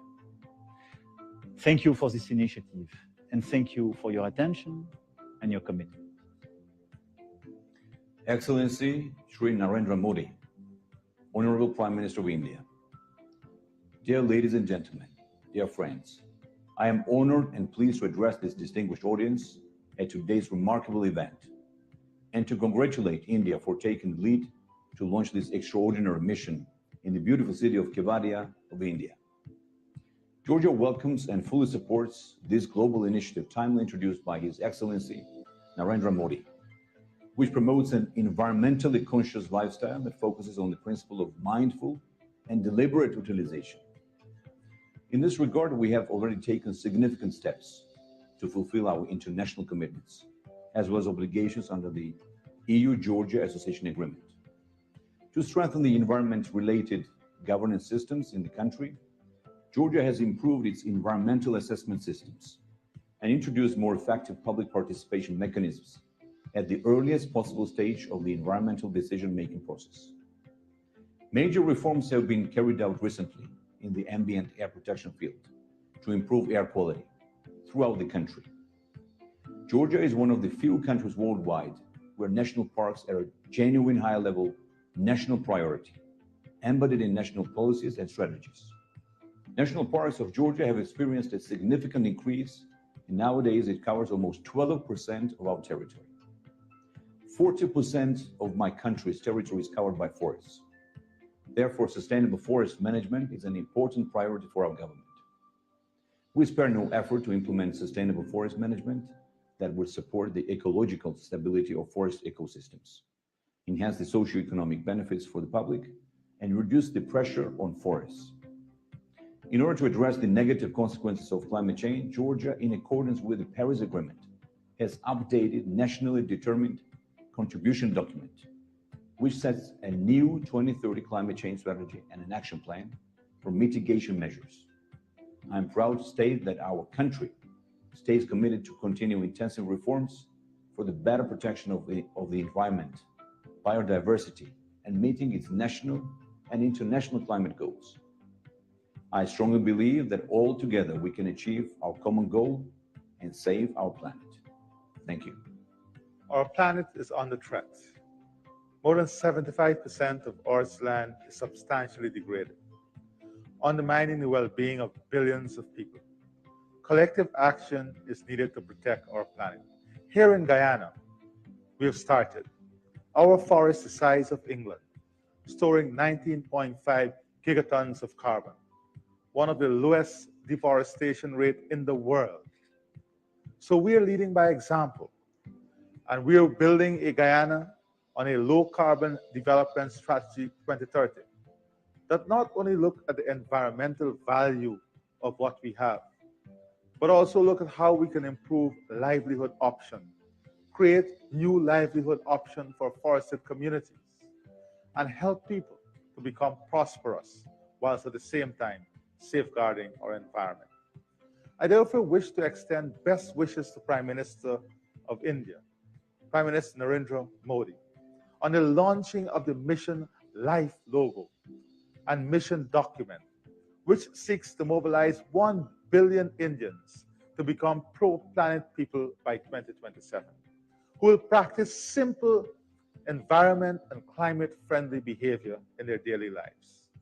Congratulations, India, for taking the lead in pioneering this movement. Guyana is committed to protecting and promoting green economic activity through actions that support the Sustainable Development Goals. Simple actions taken every day by citizens across the globe will help to harness the full potential of this collective action. We must do everything within our power to protect and preserve the environment by making the necessary lifestyle changes. All of us, we have an individual and collective responsibility as a family of humanity to do our part in protecting and safeguarding our environment so that future generations can enjoy the beauty of the world we live in. Thank you. Excellences, Monsieur le Premier ministre de la République de l'Inde, Monsieur le Secrétaire général des Nations Unies, Mesdames et Messieurs, le changement climatique, la préservation et la protection de l'environnement est un sujet qui me tient particulièrement à cœur. Comme je l'ai annoncé lors de la 77e Assemblée générale des Nations Unies, les solutions doivent venir de chaque nation, chaque leader et chaque citoyen. Mais surtout, les pays émetteurs doivent tenir leur engagement. Cela demande un effort commun de chaque pays pour préserver notre planète. Nous savons tous que la forêt est le poumon de la Terre. Et pourtant, l'utilisation du charbon de bois et du bois de chauffe reste une pratique courante sur l'ensemble du continent africain en général et à Madagascar en particulier. Dans mon pays, l'utilisation du charbon de bois pour la cuisson impacte la destruction d'1 hectare de forêt par an, ce qui est dévastateur, raison pour laquelle nous lançons une lutte contre la déforestation avec la promotion du clean cooking afin de réduire drastiquement l'utilisation et l'usage du charbon. Pour ce faire, nous allons favoriser l'utilisation du réchaud bioéthanol comme alternative dans chaque foyer. C'est en changeant les pratiques et les mentalités que nous pouvons changer les choses. Je suis convaincu que LIFE pourrait devenir l'un des points tournants dans notre lutte contre la crise climatique. Je remercie l'Inde, à travers son Premier ministre, qui est un leader inspirant en matière de protection de l'environnement, de nous avoir rassemblés autour de cette cause. C'est avec espoir et conviction que je vous rejoins dans cette mission. Ensemble, engageons-nous en faveur du développement durable pour un monde meilleur que nous souhaitons pour nos enfants. Mesdames et messieurs, il est temps de transformer nos discours en actions concrètes. Je vous remercie de votre attention. Bismillahirrahmanirrahim. One of the greatest breakthroughs we have made in recent years is recognizing that a clean, healthy, and sustainable environment is a fundamental human right. We must at the same time give back to nature. It is time we unpick the lessons left behind by our early ancestors. They taught us that love and respect for our natural heritage are essential for sustainable and resilient development. Prime Minister Modi's mission life could not have come at a more crucial juncture. The ill effects of the climate crisis come at us with full force, growing in severity the longer we let our inactions drag on. This ambitious initiative is a call for action. Let's not end it there. You see, the best chances of our very survival is on our own hands. Together, let's reflect on our lifestyles and make swift changes towards eco-friendly habits. Simple things in our everyday lives, like choosing to walk more instead of driving, or planting trees wherever we can, all add up to redressing environmental degradation. Individual actions may appear insignificant on their own, but when pulled together, they have the power to spur transformative impact. Maldives stands with the pro-planet people of India. We will do our part to make sure the health and wealth of our planet survive to benefit tomorrow's generations. Governments are joining hands with businesses around the world to address environmental issues. However, policy reforms and economic initiatives are not enough to save our planet. Lifestyle changes at the individual level and behavioral changes at the community level are needed to reduce the strain on the environment. I therefore strongly support the movement launched by Prime Minister Shri Narendra Modi ji to build on good practices at the level of individuals, communities, and institutions in order to accelerate the transition to a more sustainable future. If human activities continue at the present pace, by 2050, we will need 3 planets to sustain our way of life. Business as usual is no longer an option.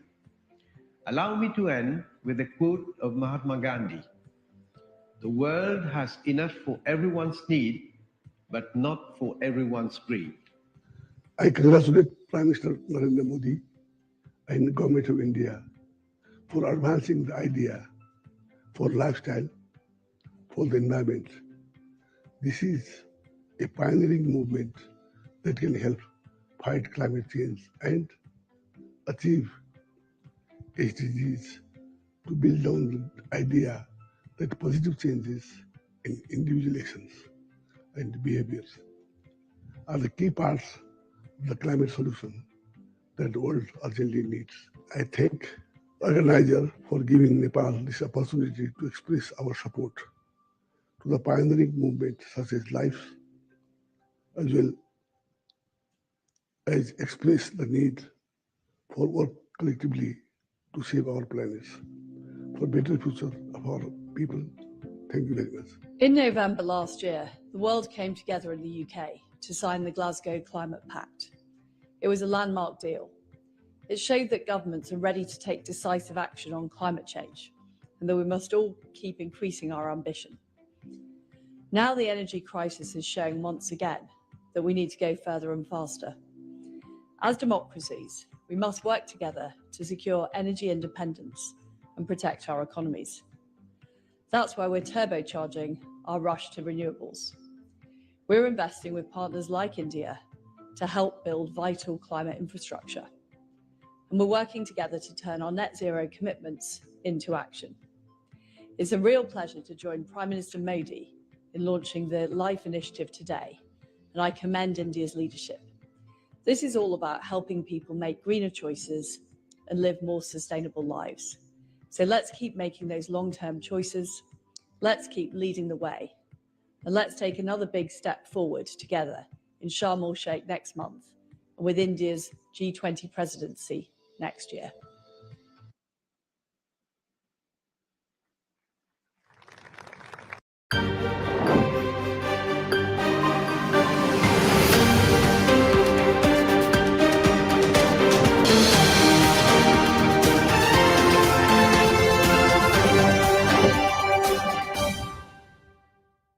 Hello and welcome to the Business Standard Morning Show.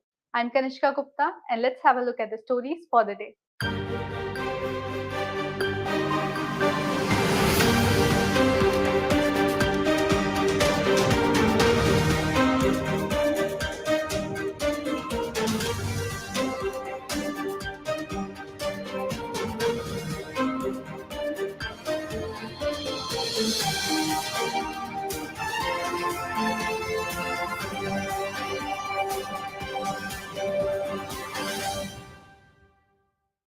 Dussehra marked the end of the 10-day Navratri period last week. After a gap of 2 years, markets were full of keen shoppers, and both offline and online purchases surpassed guesses. The sales of vehicles jumped by an impressive 57%. And it's not the end. Diwali is drawing close and then the new year. So, what do the sales data and other indicators from the current festival season suggest about consumption, which has suffered due to persistently high inflation? Find out in our next segment.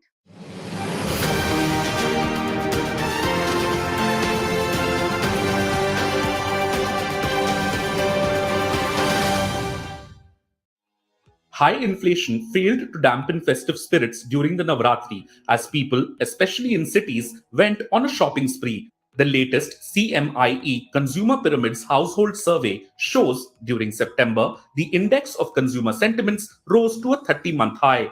Elaborating on it, Mahesh Vyas, the managing director and CEO of the Center for Monitoring Indian Economy, on Monday said, while the consumer sentiments rose by 7.1% in September, the unemployment rate also dropped to a 4-year low of 6.3% during the period. Vyas emphasized that the fall in unemployment rate and the improvement in consumer sentiments was witnessed across both rural and urban regions. While urban consumer sentiments increased 9.3%, rural sentiments rose by 5.6% in September. The respective indices of consumer sentiments were at their highest in 30 months. Although rural India lost some steam in October, its 30-day moving average index of consumer sentiments is at its peak since April 2020. Despite high inflation and high interest rates, the CMIE survey recorded a sharp increase in the propensity of households to buy consumer durables in September across both rural and urban regions. In fact, there are signs of improvement in consumption across segments. The recent Red Seer 2022 e-commerce festive sales report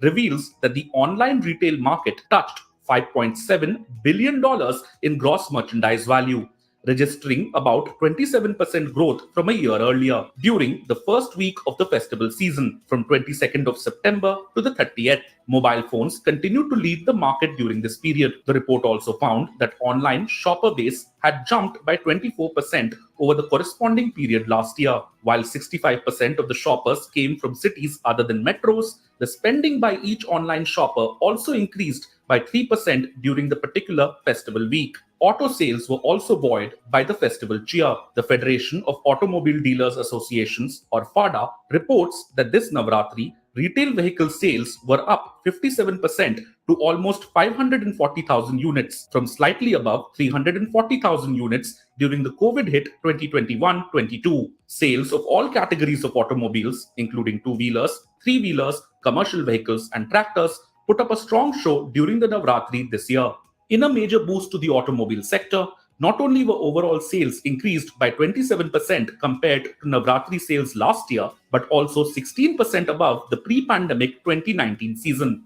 The numbers were a clear indication of the fact that after a gap of 3 years, customers are returning to the showrooms in a big way. One of the indicators of a worrisome K-shaped economic recovery has been the recent trend in auto sales, where expensive SUVs have seen brisk sales while two-wheelers found few takers. But this Navratri, even the two-wheeler category, which was showing weakness when compared to pre-COVID months, registered single-digit growth. The current year's two-wheeler sales numbers were 20% higher than 2020 and 4% higher than 2019. In fact, all categories showed positive momentum when compared to the pre-COVID Navratri 2019. FADA estimates this positive trend is likely to continue till Diwali.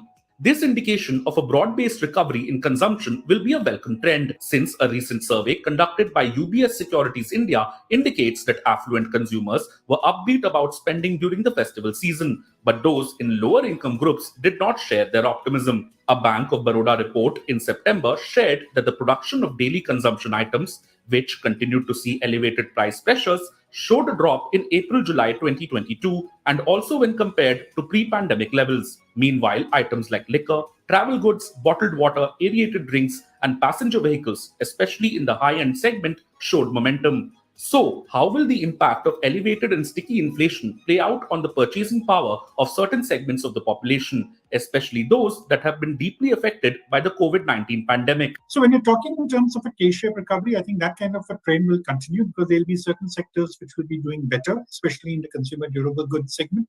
In the non-durable, so what we call the FMCG segment, which is what even our study had shown, that we get a different kind of picture where the demand has been a little more lackluster. They're not really picked up because where the price increases have tended to hurt. This kind of K-shaped kind of a recovery is something which we will probably see for the next couple of months. Citing rising borrowing costs and global risks, the World Bank has cut India's growth forecast for FY23 by a full percentage point to 6.5%. Crude oil prices are on the boil again, even as the Russia-Ukraine war stretches on. At a time when exports can no longer be the engine driving India's economic recovery and the global economy is teetering on the edge of recession, can the country count on its domestic consumption, buoyed by its peak shopping season, to help sustain growth? Yeah, I think there are definitely indications that the consumption story is back on track. In fact, we had observed that right from the month of April, that is when the financial year began, there was a tendency for consumption to probably grow faster than even investment. And that was something which kept ticking, as reflected mainly by the GST collections, which of course were propped up to a certain extent on account of higher inflation. And right now what we are seeing is a full recovery in terms of overall demand for both goods and services. And that's what's getting reflected in terms of the higher consumption numbers which we're seeing today. But even if you look at other consumption, general retail consumption, even if you look at consumer goods, we've definitely seen an uptick, something which I think is going to continue. Now, in fact, I think whatever growth we're going to get this year is going to be driven more by the consumption factor rather than the investment factor or even exports for that matter. So we could be expecting consumption to remain the main anchor for growth for the rest of the year and also for the entire year. And there will be some kind of support coming from the central government in the form of its capital expenditure. With the export engine sputtering, promoting domestic consumption has become all the more pertinent. The Reserve Bank of India and the government will have to stay laser focused on controlling inflation, which has the potential to impact the purchasing power of consumers.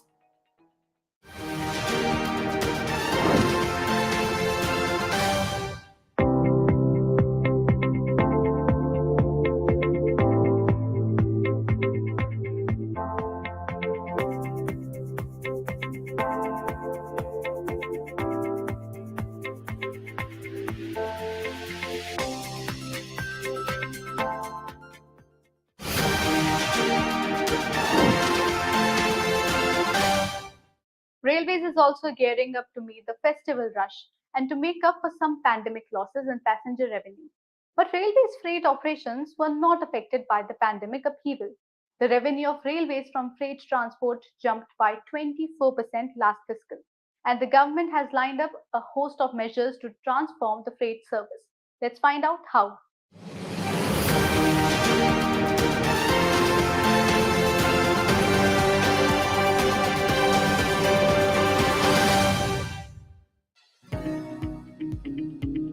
Over 74% of Indian Railways' revenue comes from its freight operations.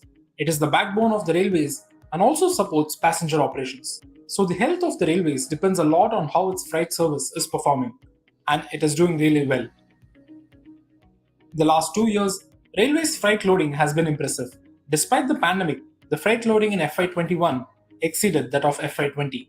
Indian Railways ferried 1,418 million tons of freight in FY22, a jump of 15% over the previous fiscal's 1,233 million tons. Railways had recorded 25 straight months of best ever monthly freight loading till September this year. The cumulative freight loading by Indian Railways during the April to September period of current fiscal stood at 736.68 million tons, as against 668.86 million tons achieved in the same period of FY22, representing a growth of 10.14%. And the cumulative earnings from freight stood at 1.43 trillion rupees during fiscal 2022. The annual increment of over 180 million tons was also the highest recorded in a single year. The previous best incremental loading in absolute terms was 66.1 million tons, achieved more than a decade ago in the year 2005-06. Coal accounts for the majority of freight basket, with iron ore being a distant second. In FY22, Railways transported over 650 million tons of coal as compared to 542 million tons in FY21. showing a growth of 20%. The uptick in coal transport was mainly driven by increased power demand. After shortages were reported around last year and early this year, railways had ramped up transportation. Coal freight has increased over 32% between September 2021 and March 2022. Anil Kumar Lahoti, General Manager of Central Railway, has said the freight increase seen this year is due to several business development initiatives, including the infrastructure upgrade on Central Railway. One of the highlights of this year's freight business is the increase in automobile loading, as 2007-12 rakes have been loaded till September this year, higher by over 70% when compared with the same period of last year. Automobiles' share in Railways' freight basket is very less when compared with the overall volumes. However, Railways has taken several initiatives to boost its share. It had liberalized its Automobile Freight Train Operator or AFTO policy in 2018 with the aim of attracting more interest from automobile companies. Under the revised policy, registration fee for AFTO was reduced by 40% to 3 crore rupees, along with relaxations under the minimum procurement policy.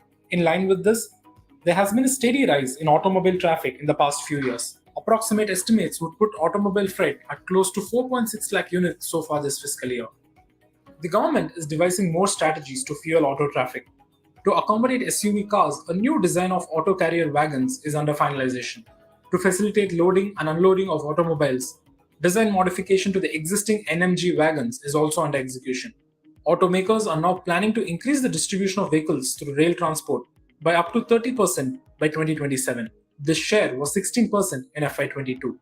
With railways being a cleaner source of transport, higher freight through it contributes to overall reduction of carbon footprint. The speeds of freight trains have also increased over the years, thanks to a plan called Mission Raftar. From FY17 to FY21, the average speed of freight trains has increased from 23.7 km per hour to 41.2 km per hour. Indian Railways is constructing more than 3,000 kilometers of dedicated freight corridor, which would enable freight trains to run at a speed of 100 km per hour. Railways is also looking to diversify its freight basket to reduce dependence on coal. It is planning to ferry more automobiles, consumer goods, and white goods like air conditioners, refrigerators, etc. The diversification plan is steady, as the balance and other goods segment reported a growth of 14% in FY22 over previous fiscal, with an incremental load of 15 million tons. However, the shift might take some time. The loading of miscellaneous goods grew by 14% in September this year. Despite the steady growth this fiscal, the volumes are still short of the ambitious target of loading 1,700 million tons, which is higher than the budget estimates. According to a Business Standard report, there is a need to achieve close to 150 million tons in the coming months to meet the target. The government is also planning to acquire 30,000 wagons in the current year. One of the reasons is certain commodities have done extremely well during the first 6 months of this year, particularly in the case of coal, which has gone up from 47 million tons in the first 6 months of last year to 54 million tons this year. There has also been a good increment in the case of cement, in the case of fertilizers, in the case of container traffic, and so on. This has been possible because there is demand for this traffic, and the railways has sort of improved on a number of operating parameters. That is, they have now become very conscious of improving speeds, of improving the availability of wagons. So general mobility has gone up. And if you look at the average lead of traffic, that is the length of haul, that has also undergone a substantial increase, which has all cumulatively resulted in better tonnage, better net ton kilometers, and a substantial increase in revenue. Despite the gains in recent past, Railways' share in overall freight traffic is still low at 26 to 27%, while the majority of the freight is through road transport. The government has designed a national railways plan under which it seeks to increase the share of railways to 40 to 45%. According to some estimates, railways would need to account for over 3,600 million tons in 2031 to meet its model freight share targets. It is also expecting an incremental revenue of at least 30,000 crore rupees per annum from freight services once 300 Gati Shakti cargo terminals are operational in the next 5 years. Even if the economic activity sustains at higher levels and there is an increase in demand for commodities, there are still challenges like last mile connectivity, transit times, and issues with terminals.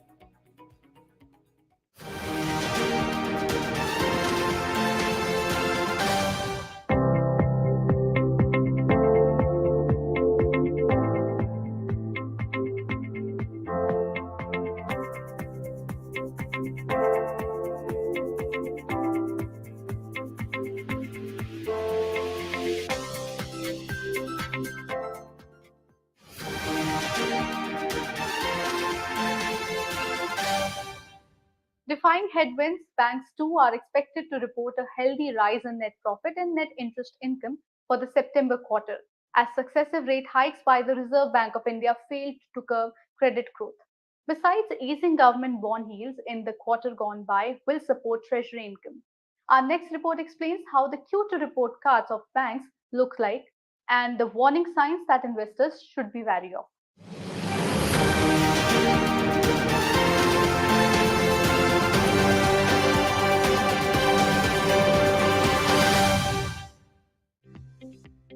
After IT companies, financial institutions will be next in line to announce their September quarter results. Starting with HDFC Bank on October 15, Axis, ICICI, and IndusInd Bank will report their results next week. SBI and other public sector banks will follow suit. Going by analysts' estimate, banking and financial services sector could be the best performing sector for a second straight quarter as credit growth remains robust and bond yields cooled off. I think this quarter is going to be one of the best quarters for banking sector in many years. Loan growth for the sector has picked up to 16% year-on-year at the end of September versus 13% year-on-year at the end of June. Margins should expand for the sector because policy rates have gone up by roughly 190 basis points. But bank deposit rates have only gone up by roughly 125 basis points. So we should see some margin expansion this quarter. Third, if you look at bond yields, they are broadly flat QOQ. So banks should not have any mark-to-market losses, which many banks had in the last quarter. And finally, if you look at all the data points, they are suggesting that asset quality is still benign for the sector. So the new NPA creation for the banking sector should be very low, leading to very low provisioning cost during the quarter. Independent market analyst Ambarish Baliga believes aggregate net profit for the sector may surge around 40% over previous year. I'm expecting banks to report strong earnings growth on a sequential basis for Q2, looking at the robust credit growth and margin expansion. Y-on-Y operating profit growth should be closer to about 21%. Net profit growth should be about 40%. NII growth is expected to be closer to about 17% Y-on-Y. The larger private sector banks would perform better compared to the smaller ones as well as the PSU banks. Meanwhile, Bloomberg's consensus estimate pegs net profit growth of the 16 listed banks at 23.4% year-on-year and 20% sequentially. Net interest income, meanwhile, is expected to have risen 10% year-on-year and roughly 10.8% sequentially. That said, the pressure to mobilize deposits amid shrinking liquidity could put pressure on profitability and margins going ahead. I think one thing where investors should keep an eye on is bank strategy around deposit growth. So if you look at right now, deposit growth for the sector is roughly 9% YY versus loan growth of 16% YY. And banks are funding this gap using the excess liquidity they had created during COVID. But my guess is that they've run out of this liquidity now. So ultimately, they will have to bridge this gap between loan growth and deposit growth. So the strategy will be very important in the sense that it could lead to some margin compression for the banks in the second half or slowdown in the loan growth or both. As regards today, Q2 results of HCL Technologies and Wipro will be on investors' radar. Retail inflation data for September, Traxon Technologies IPO, oil prices, and other global cues will sway the markets.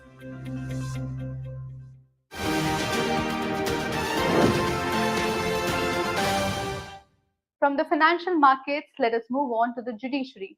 Differences have emerged within the Supreme Court Collegium over appointment of judges to the Apex Court. But what exactly is Collegium and how does it work? Let's find out.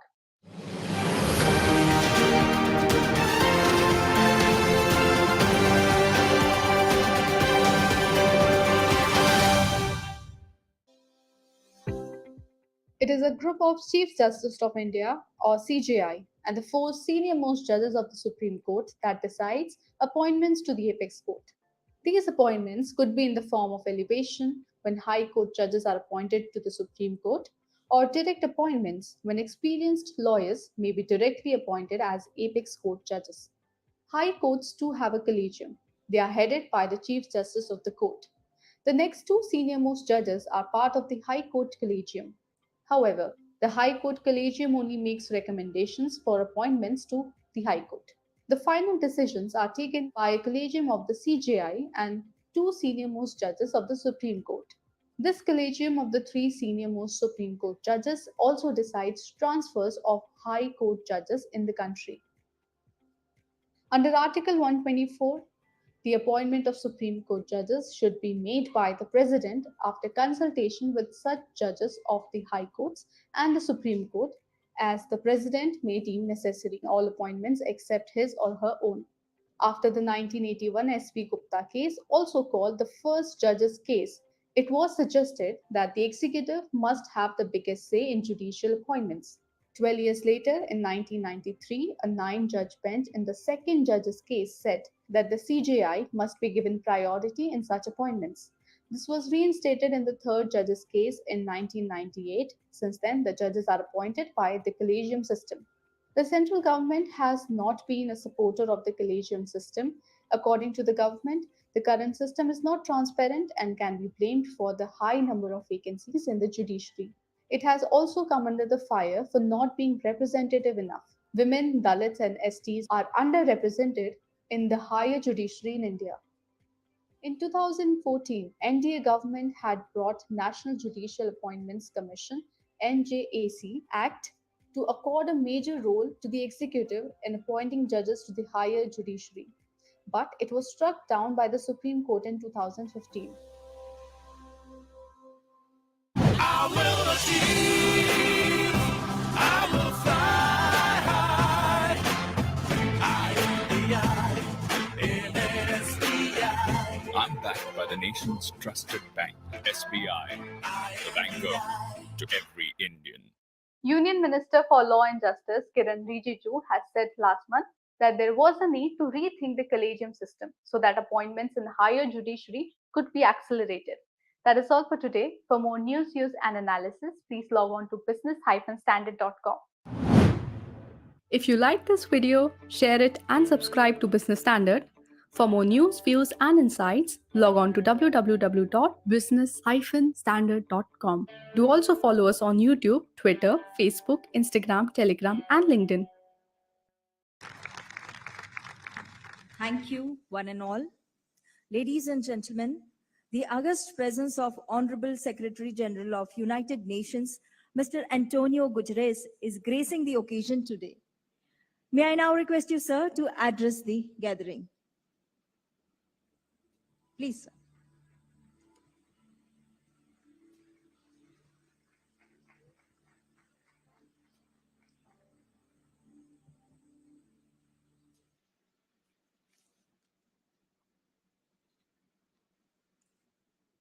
Honorable Prime Minister Modi, Excellencies, dear friends, I'm honored to be with you at the Statue of Unity to launch the Lifestyles for the Environment initiative. In these perilous times for the planet, we need all hands on deck. And I know that sometimes the enormous scale of a challenge might be reason enough to throw up one's hand in resignation. And there isn't a larger challenge in our world today than the climate crisis. But this Lifestyles for the Environment initiative is designed to highlight an essential and hopeful truth.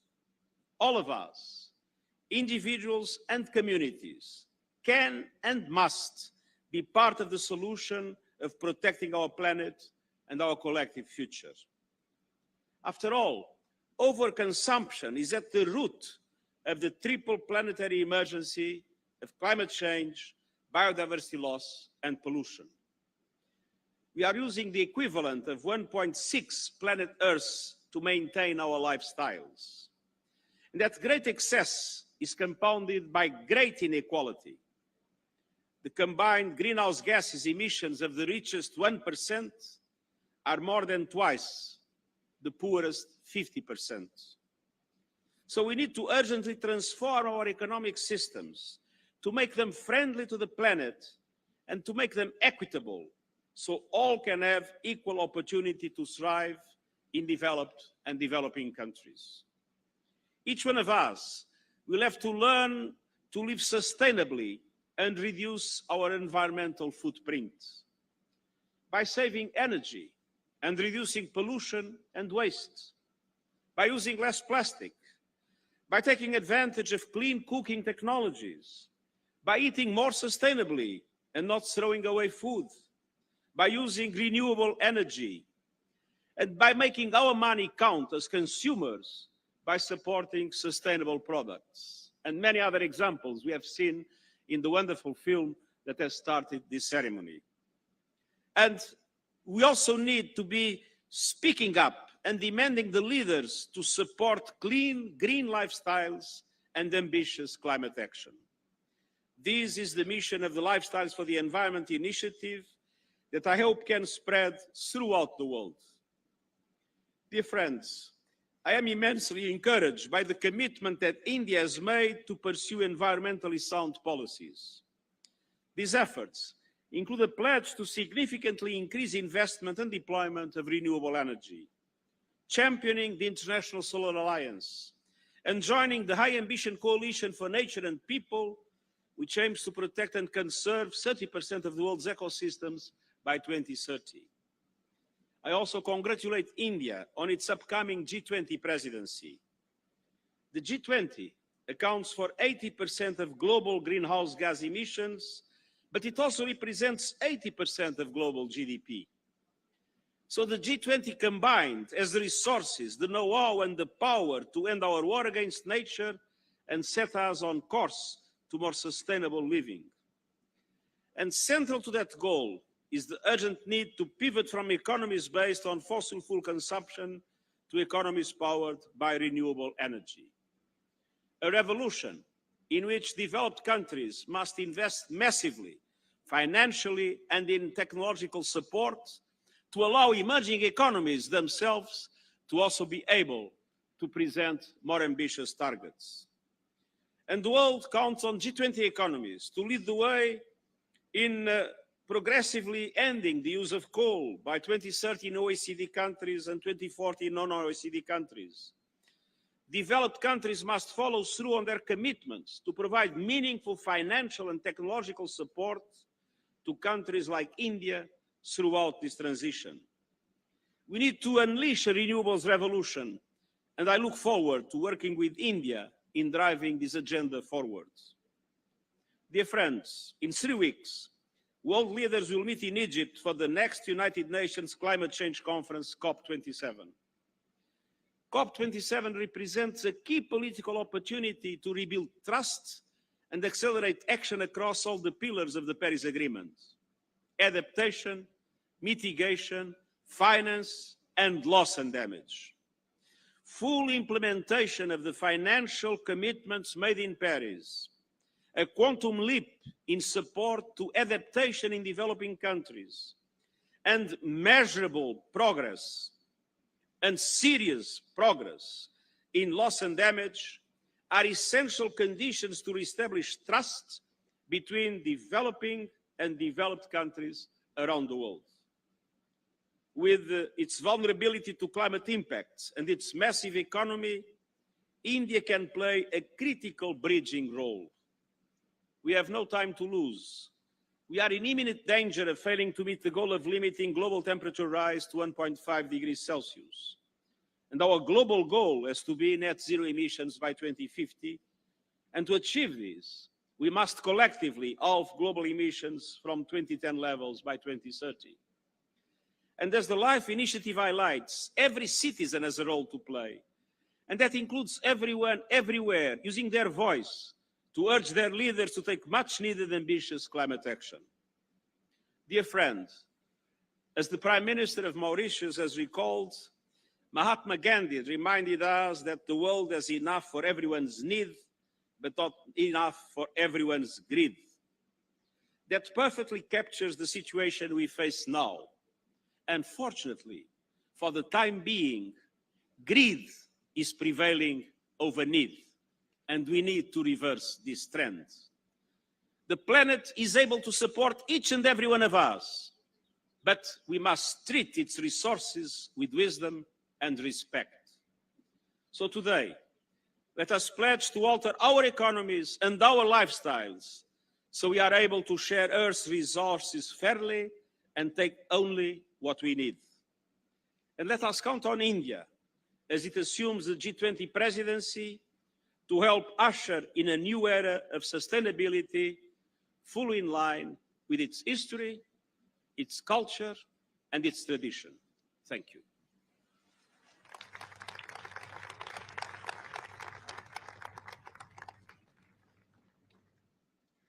Thank you, Honorable Secretary General, for your inspirational words.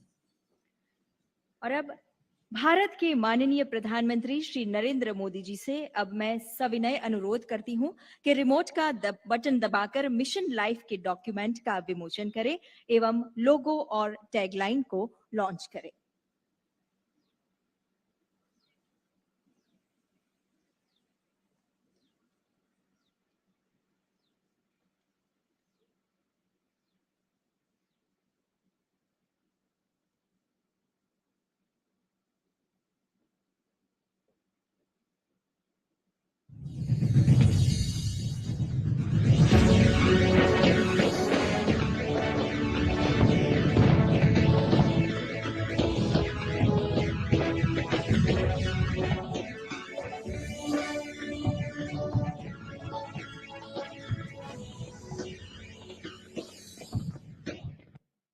Thank you, dignitaries.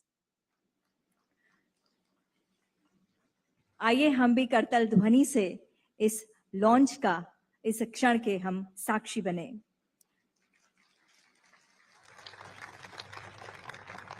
देवियों और सज्जनों, प्रकृति के संवर्धन की संस्कृति को life के नूतन मंत्र से विश्व भर में उजागर करने की प्रेरणा आदरणीय प्रधानमंत्री जी ने दुनिया को दी है, जिनकी दूरदर्शिता समूचे विश्व को प्रभावित और लाभान्वित करती है। ऐसे वैश्विक नेता भारत के यशस्वी प्रधानमंत्री श्री नरेंद्र मोदी जी से अब सादर अनुरोध करते हैं आपके मार्गदर्शन के लिए।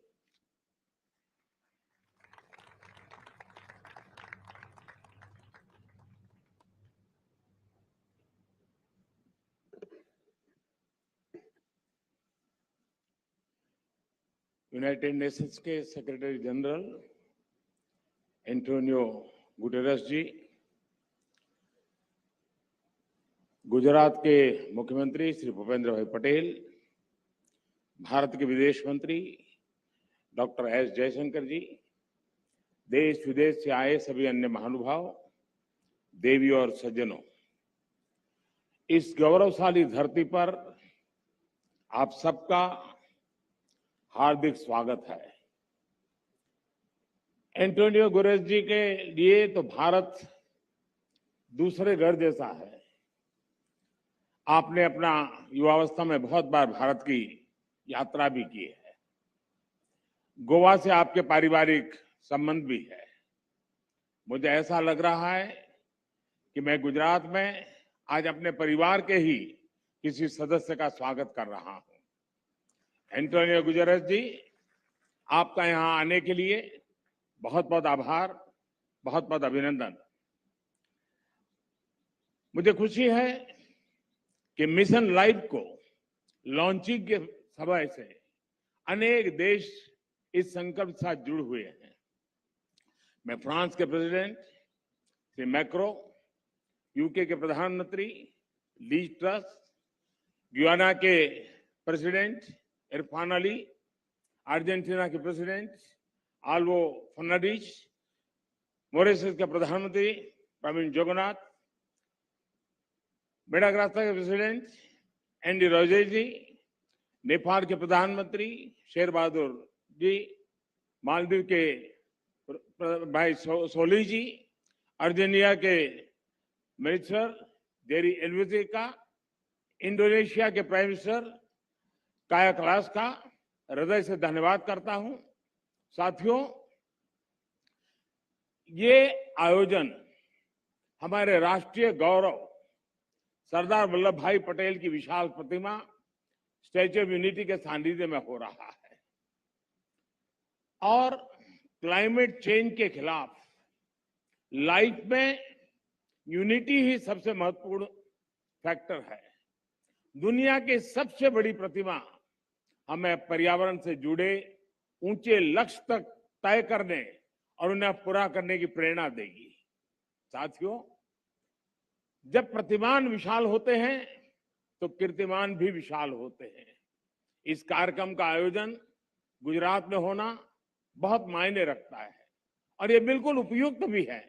गुजरात भारत के उन राज्यों में से एक है जिसने सबसे पहले रिन्यूएबल एनर्जी और एनवायरमेंट प्रोटेक्शन की दिशा में काफी बहुत कदम उठाना शुरू कर दिया था।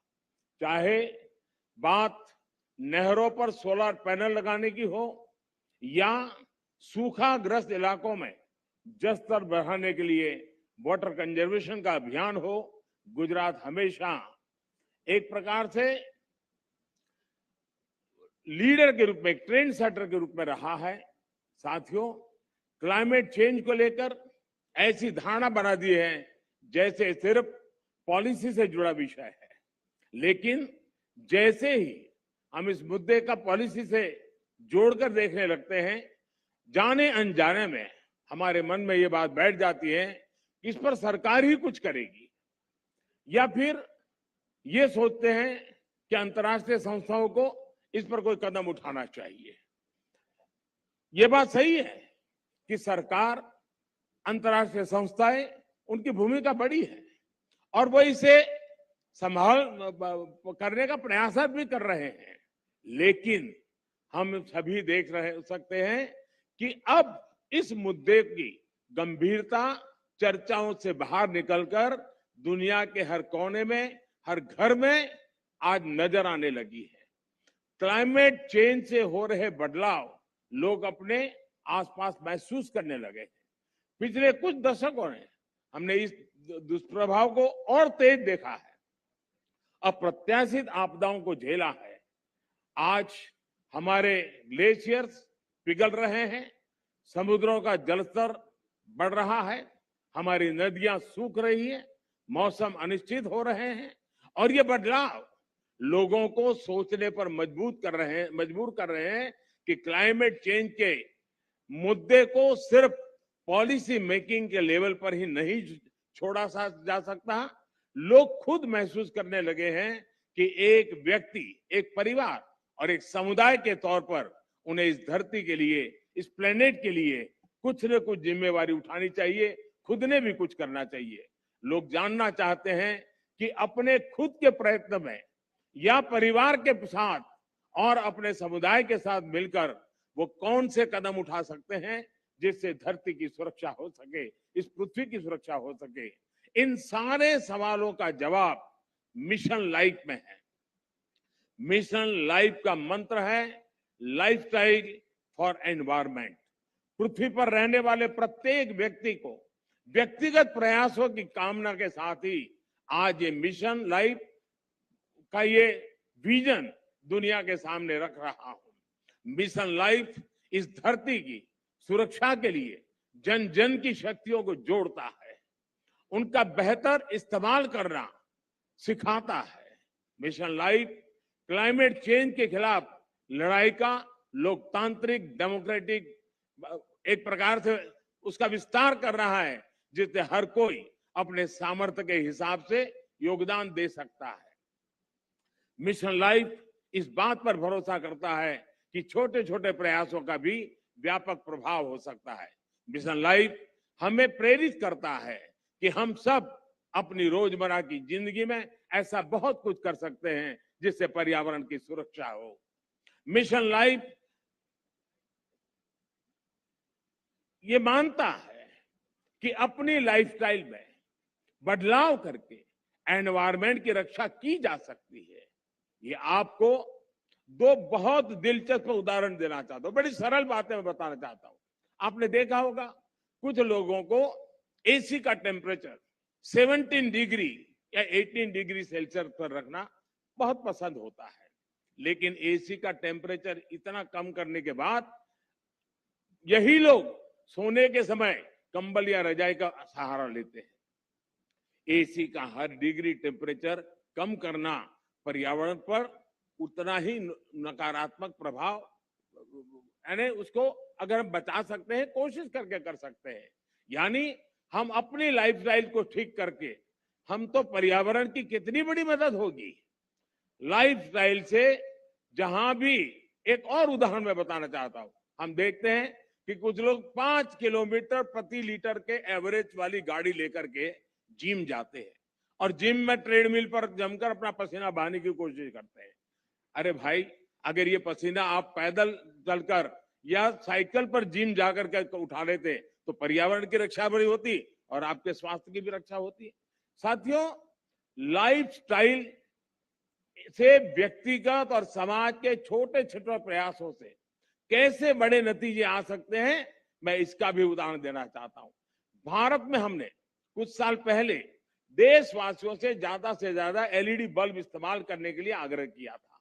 मकसद ये था कि लोग को बिजली का बिल कम हो, बिजली का कम खर्च हो और पर्यावरण की भी रक्षा हो।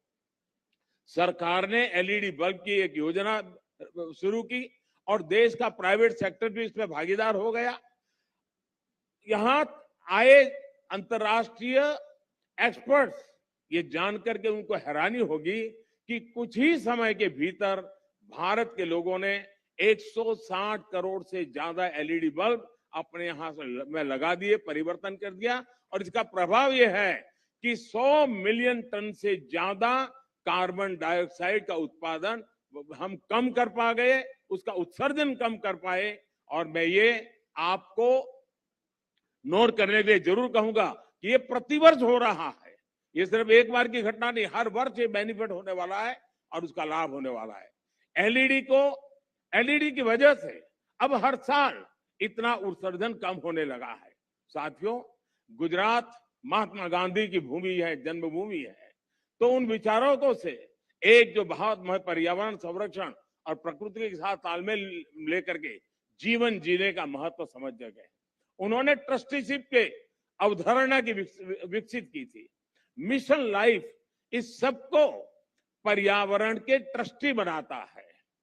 ट्रस्टी वो होता है जो संसाधनों का अंधाधुंध इस्तेमाल नहीं होने देता। एक ट्रस्टी एक शोषक के रूप में नहीं बल्कि पोषक के रूप में काम करता है। मिशन लाइफ P3 की अवधारणा को मजबूत करेगा। P3 यानी प्रो प्लेनेट पीपल। आज हम एक ऐसी दुनिया में जी रहे हैं जहां इस बात की चर्चा रहती है कि कौन किस देश या गुट के साथ है और कौन किस देश या गुट के खिलाफ है। लेकिन मिशन लाइफ धरती के लोगों को प्रो प्लेनेट पीपल के तौर पर जोड़ता है, उनको अपने विचार से समाहित करता है, एक कर देता है। ये लाइफस्टाइल ऑफ द प्लेनेट, ये lifestyle of the planet, for the planet and by the planet की मूल सिद्धांत पर चलता है। साथियों, अतीत से सीखकर ही हम बेहतर भविष्य का निर्माण कर सकते हैं। भारत में से प्रकृति की पूजा की समृद्ध परंपरा रही है। हमारे वेदों में भी बहुत सटीक तरीके से कहा है कि जल, जमीन, वायु और सभी प्रकृति प्रदत्त चीजों का महत्व समझाते हैं। जैसे अथर्ववेद कहता है, माता भूमि ही पुत्रो हम पृथ्वीया, अर्थात पृथ्वी हमारी माता और हम उसके संतान है। रीयूज एंड रिसाइकल और सर्कुलर इकोनॉमी हमारे वर्षों से हम भारतवासियों की लाइफस्टाइल का अंग रहा है। और हम सभी जानते हैं कि दुनिया के कई हिस्सों में, कई देशों में ऐसी प्रथाएं आज भी है, प्रचलित है, जो हमें प्रकृति के साथ तालमेल बिठाकर चलने के लिए प्रेरित करती है। मिशन लाइफ प्रकृति के संरक्षण से जुड़ी हर इस लाइफस्टाइल को समाहित करेगा जिसे हमारे पूर्वजों ने अपनाया था और जिसे हम अपने जीवन शैली का हिस्सा बना सकते हैं। साथियों, आज भारत में सालाना प्रति व्यक्ति कार्बन फुटप्रिंट करीब 1.5 टन ही है, जबकि दुनिया का औसत 4 टन प्रति वर्ष का है। फिर भी भारत क्लाइमेट चेंज जैसी वैश्विक समस्या के समाधान के लिए सबसे आगे आकर काम कर रहा है। इसने उज्ज्वला योजना शुरू की, ताकि कोयले और लकड़ी से धुएं से मुक्ति मिले। हम वाटर सिक्योरिटी को ध्यान में रखकर भारत में हर जिले में 75 अमृत सरोवर आज बनाने का बहुत बड़ा अभियान चला रहे हैं। हमारे यहाँ वेस्ट से वेल्थ पर अभूतपूर्व बल दिया जा रहा है। आज भारत के पास विश्व में रिन्यूएबल एनर्जी को चौथी सबसे बड़ी क्षमता के रूप में हमने उभार पाए हैं। आज हम विंड एनर्जी में भी चौथे नंबर पे हैं, सोलर एनर्जी में भी 5वें नंबर पे हैं। पिछले 7-8 वर्षों में भारत की रिन्यूएबल एनर्जी की क्षमता करीब करीब 290% का इजाफा हुआ है। इससे हमने इलेक्ट्रिक क्षमता का 40% नॉन फॉसिल फ्यूल यानी उस सोर्स को ही हासिल करने का लक्ष्य अब भी हमने समय सीमा से 9 साल पहले हासिल कर लिया है।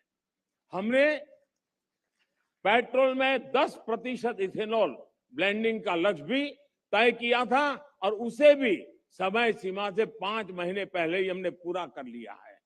अब भारत पेट्रोल में 20% इथेनॉल ब्लेंडिंग के लक्ष्य पर काम कर रहा है। हाइड्रोजन इकोसिस्टम के लिए भारत पर्यावरण के अनुकूल ऊर्जा स्रोत की तरफ भी बहुत तेजी से कदम बढ़ा रहा है और ये गुजरात ग्रीन हाइड्रोजन के लिए हब के रूप में विकसित होता चला जा रहा है। इससे भारत और विश्व के कई देशों को नेट जीरो के अपने लक्ष्य को हासिल करने में बहुत बड़ी मदद मिलेगी। साथियों, आज भारत प्रगति भी कर रहा है और प्रकृति भी का उतना ही उत्तम उदाहरण बना करके तालमेल के साथ जीने का एक रास्ता को बना रहा है। आज भारत विश्व की 5 की बड़ी अर्थव्यवस्था भी बना है। हमारा वन क्षेत्र भी बढ़ रहा है। अन्य जीवों की संख्या में भी हमारी यहाँ लगातार वृद्धि हो रही है। भारत अब दुनिया के साथ अपनी भागीदारी का और ज्यादा बढ़ाना चाहता है। वन सन, वन वर्ल्ड, वन ग्रीड जैसे अभियान ऐसे ही लक्ष्यों की तरफ हमारे संकल्पों को मजबूत करते हैं। Coalition for disaster resilient infrastructure, इसके निर्माण का नेतृत्व करके भारत पर्यावरण सुरक्षा के प्रति अपनी अवधारणा से दुनिया को अवगत करा चुका है। मिशन लाइफ इसी कड़ी में एक अगला कदम है। साथियों, सेक्रेटरी जनरल एंटोनियो गुटेरेस मेरी इस बात से सहमत होंगे कि जब भी भारत और संयुक्त राष्ट्र ने मिलकर काम किया है, दुनिया को बेहतर बनाने को नए रास्ते मिले हैं। भारत ने अंतर्राष्ट्रीय योगा दिवस का प्रस्ताव दिया था, जिसे संयुक्त राष्ट्र को समर्थन दिया था और आज संयुक्त राष्ट्र के समर्थन के कारण दुनिया के करोड़ों लोगों के स्वस्थ जीवन की प्रेरणा का योग एक कारण बन गया है। वैसा ही एक उदाहरण इंटरनेशनल ईयर ऑफ मिलेट का है। भारत अपने पारंपरिक और पर्यावरण के अनुकूल मोटे अनाज से दुनिया को जोड़ना चाहता था। संयुक्त राष्ट्र ने इसका भी समर्थन किया। हम अगले साल इंटरनेशनल ईयर ऑफ मिलेट मनाने वाले हैं, लेकिन अभी भी दुनिया भर में इसकी चर्चा प्रारंभ हो चुकी है। मुझे विश्वास है कि संयुक्त राष्ट्र के समर्थन से मिशन लाइफ को विश्व के हर कोने में, हर देश में, हर नागरिक तक पहुंचाने में बहुत बड़ी सफलता मिलेगी। हमें एक मंत्र को याद रखना है, प्रकृति रक्षति रक्षिता, अर्थात जो प्रकृति की रक्षा करते हैं, प्रकृति उनकी रक्षा करती है। मुझे विश्वास है इसी मिशन लाइफ पर चलते हुए एक बेहतर दुनिया का निर्माण कर पाएंगे। आप सभी का एक बार फिर मैं आभार व्यक्त करता हूं और यूएन के इस समर्थन के लिए मैं फिर से एक बार हृदय से धन्यवाद करते हुए मेरी वाणी को विराम देता हूं। धन्यवाद।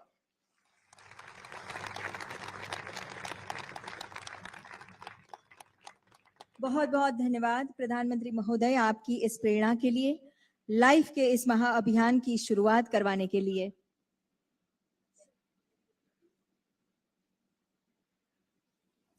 We also thank Honorable Secretary General of United Nations for his valuable presence today. मुख्यमंत्री एवं विदेश मंत्री जी का हम हृदय से स्वागत अभिवादन करते हैं।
परमाणु बम ही क्यों ना फोड़ना पड़े।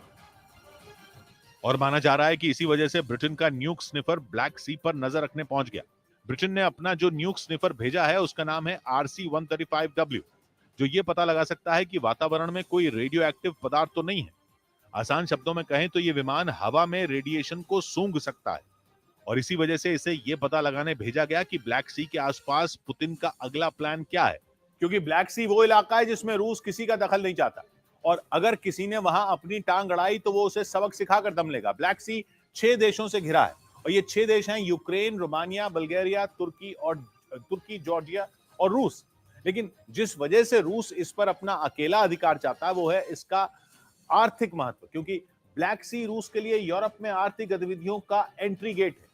यही नहीं, यहां से रूस भूमध्य सागर तक अपनी पहुंच बना सकता है। रूस ब्लैक सी को एक बफर जोन मानता है और इस इलाके में किसी बाहरी देश के दखल का विरोध करता है। लेकिन यूक्रेन जंग के बाद अमेरिका और ब्रिटेन जैसे देशों की नजर ब्लैक सी पर है और कुछ महीने पहले अमेरिका ने अपनी सीमा से करीब 7,000 किलोमीटर दूर इस समंदर में अपनी ताकत दिखाई थी और माना जा रहा है कि रूस तभी से चिढ़ा हुआ है। क्राइमिया ब्रिज अटैक के बाद तो उसने ब्लैक सी पर पहरा बढ़ा दिया है, क्योंकि क्राइमिया ब्रिज काला सागर को अजोव सागर से जोड़ने वाली कर्च स्टेट पर बना है और उस ब्रिज पर अटैक ने पुतिन को मजबूर कर दिया कि वो ब्लैक सी पर पहरा कड़ा कर दें।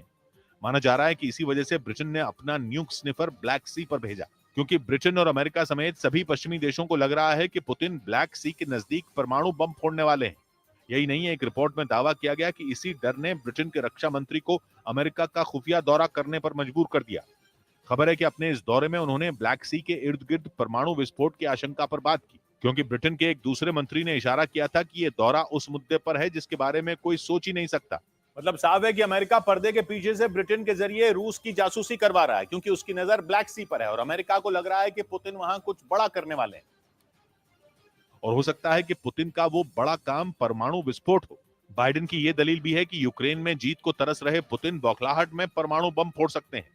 यानी नेटो माने या न माने, वो पुतिन से डरता है, तभी वो किसी न किसी तरह से ये पता लगाने की कोशिश में है कि पुतिन कब, कहां, कैसे और क्या करने वाले हैं, क्योंकि पुतिन ने धमकी तो दे दी है लेकिन ये नहीं बताया कि वो धमकी को हकीकत में कब बदलेंगे। इस बीच खबर है कि जंग में रूस को दहलाने के लिए यूक्रेन एक घातक हथियार बनाने में जुटा है। इन दिनों पुतिन की सेना यूक्रेन पर आसमान में ऐसी आफत बरसा रही है कि जेलेंस्की की फौज को हालात संभालने का मौका तक नहीं मिल रहा, क्योंकि जब तक यूक्रेन के सैनिक कुछ समझ पाते हैं तब तक ईरान से मिले आत्मघाती ड्रोन तबाही मचा चुके होते हैं।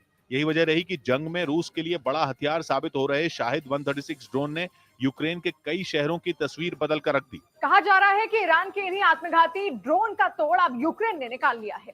खबर है कि यूक्रेन लंबी दूरी तक मार करने वाले हथियार को बना रहा है, जिसका काम आखिरी चरण में है और उसे बहुत जल्द ही रूस के खिलाफ जंग के मैदान में उतार दिया जाएगा। दावा है कि उसके आगे पुतिन की फौज टिक नहीं पाएगी और उसे युद्ध का मैदान छोड़कर भागने के लिए मजबूर होना पड़ेगा, क्योंकि लंबी दूरी तक वार करने वाले हथियार से निशाना दागने का मतलब रूस के कई शहरों में भारी तबाही मचाना है। अपने इसी इरादे को अंजाम तक पहुंचाने के लिए यूक्रेन जोर शोर से काम कर रहा है, जिसे पश्चिमी देशों से भी मदद मिलने की उम्मीद है।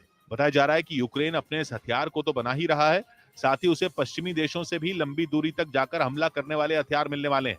यानी आने वाले वक्त में यूक्रेन की सैन्य ताकत दोगुना होने वाली है। खबरें हैं कि जिस हथियार को तैयार करने में यूक्रेन जुटा है वो 1000 किलोमीटर की रेंज में मौजूद दुश्मन पर हमला बोल सकता है और उसका वजन 75 किलो है। यानी आने वाले दिनों में यूक्रेन रूस में तबाही मचाने से पीछे नहीं हटेगा और पुतिन की फौज ने यूक्रेन में घुसकर उसका जो हश्र किया, रूस में वैसे ही हालात जेलेंस्की दूर बैठे बना सकेंगे। और यही वजह थी कि अमेरिका ने यूक्रेन को लंबी दूरी तक मार करने वाले हथियार देने से मना कर दिया था, क्योंकि अमेरिका ये बात अच्छे तरीके से जानता है कि इस तरह के हथियार देने का मतलब है सीधे तौर पर उसका जंग में कूदना और जंग का लंबा चलना।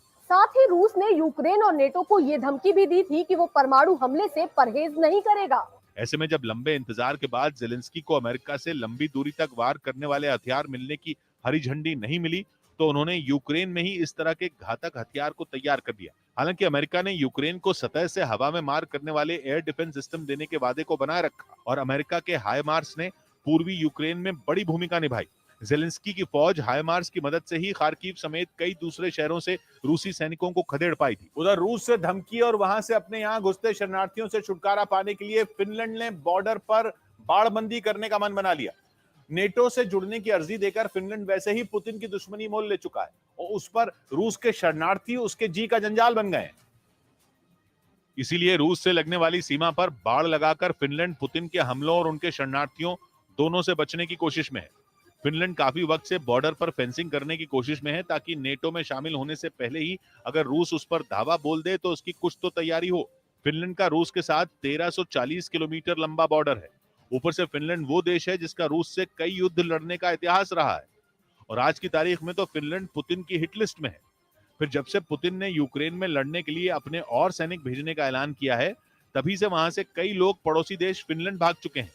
ऐसे में फिनलैंड में रूस के लोगों के लिए बॉर्डर बंद करने की मांग उठने लगी है।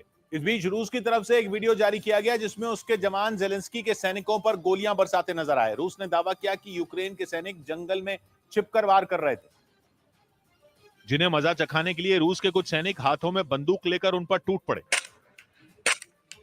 वहां से आए वीडियो में एक जवान आगे जाकर पोजीशन लेता दिखा, फिर उसके इशारे पर दूसरा सैनिक बढ़ा और उसने झाड़ियों के पीछे से ताबड़तोड़ गोलियां बरसाईं। रूस के रक्षा विभाग ने दावा किया कि इस दौरान यूक्रेन की तरफ से भी गोलीबारी की गई, लेकिन उसके सैनिकों ने जेलेंस्की के 6 जवानों को ढेर कर दिया। ब्रेकिंग न्यूज आ रही है, न्यूक्लियर ड्रिल कर रहे अमेरिका के लड़ाकू विमानों ने रूस के बॉमर को खदेड़ दिया है। खबर है कि रूस के Tu-95 को अमेरिकी एयरफोर्स ने हवा में ही रोक दिया। रूस और नेटो के 14 देश न्यूक्लियर ड्रिल कर रहे हैं और खबर आई कि इसी दौरान रूस के बॉमर का सामना अमेरिका के लड़ाकू विमानों से हो गया। अमेरिका ने दावा किया कि रूस के बॉमर उड़ते उड़ते अमेरिकी सीमा के नजदीक पहुंच गए थे और इसी वजह से उन्हें खदेड़ना पड़ा। रूस और नेटो इस समय न्यूक्लियर ड्रिल कर रहे हैं, जिसके तहत अमेरिका के रैप्टर F-22 और F-16 विमानों ने ब्रिटेन के ऊपर नॉर्थ सी में उड़ान भरी थी और रूस के Tu-95 ने प्रशांत महासागर पर। लेकिन अमेरिका रूस की ड्रिल की टाइमिंग से परेशान है। दोनों देशों के बीच रिश्ते वैसे ही बहुत ज्यादा खराब हो चुके हैं। रही सही कसर न्यूक्लियर ड्रिल ने पूरी कर दी है, क्योंकि नेटो और रूस दोनों ने एक साथ परमाणु अभ्यास शुरू कर दिया है, जिससे पूरी दुनिया सहमी हुई है। क्योंकि नेटो की न्यूक्लियर ड्रिल हो या रूस की, दोनों ने ही बारूद का एक ऐसा ढेर खड़ा कर दिया है जिसमें एक छोटी सी चिंगारी आग लगा सकती है। परमाणु ड्रिल को परमाणु जंग का ट्रेलर तक कहा जाने लगा।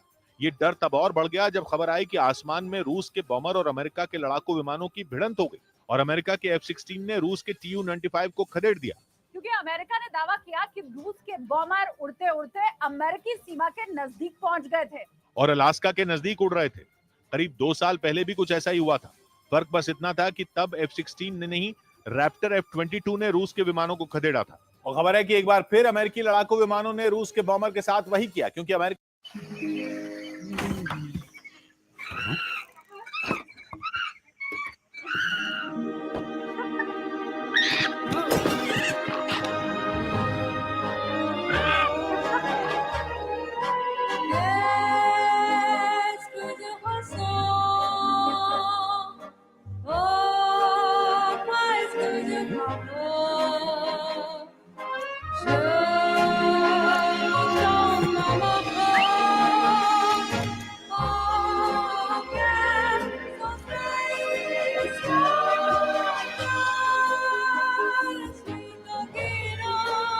Don't we just love our fruits?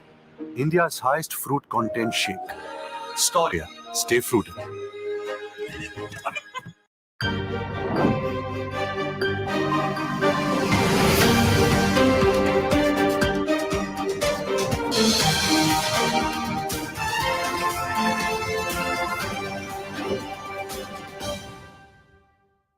Hello and welcome to the Business Standard Morning Show. I'm Kanishka Gupta and let's have a look at the stories for the day.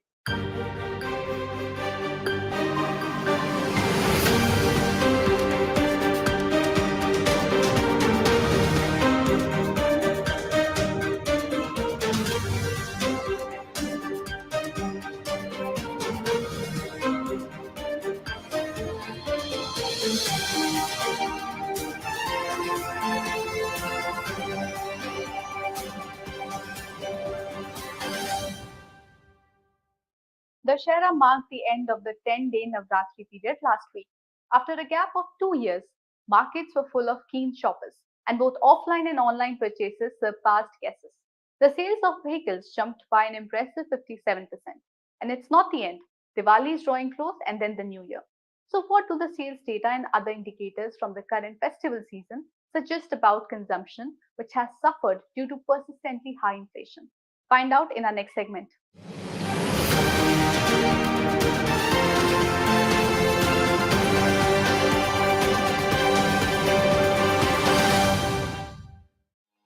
High inflation failed to dampen festive spirits during the Navratri as people, especially in cities, went on a shopping spree. The latest CMIE Consumer Pyramids Household Survey shows during September, the index of consumer sentiments rose to a 30-month high. Elaborating on it, Mahesh Vyas, the managing director and CEO of the Center for Monitoring Indian Economy, on Monday said while the consumer sentiments rose by 7.1% in September, the unemployment rate also dropped to a 4-year low of 6.3% during the period. Vyas emphasized that the fall in unemployment rate and the improvement in consumer sentiments was witnessed across both rural and urban regions. While urban consumer sentiments increased 9.3%, rural sentiments rose by 5.6% in September. The respective indices of consumer sentiments were at their highest in 30 months. Although rural India lost some steam in October, its 30-day moving average index of consumer sentiments is at its peak since April 2020. Despite high inflation and high interest rates, the CMIE survey recorded a sharp increase in the propensity of households to buy consumer durables in September across both rural and urban regions. In fact, there are signs of improvement in consumption across segments. The recent Red Seer 2022 e-commerce festive sales report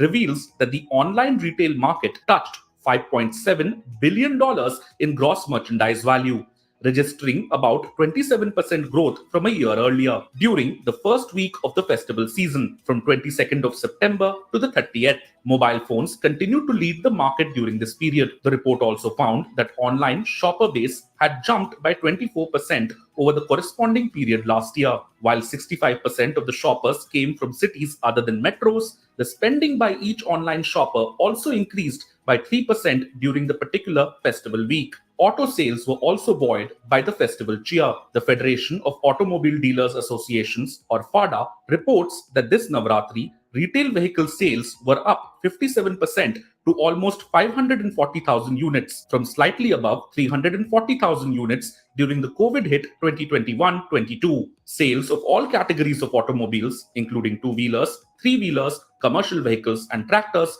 put up a strong show during the Navratri this year.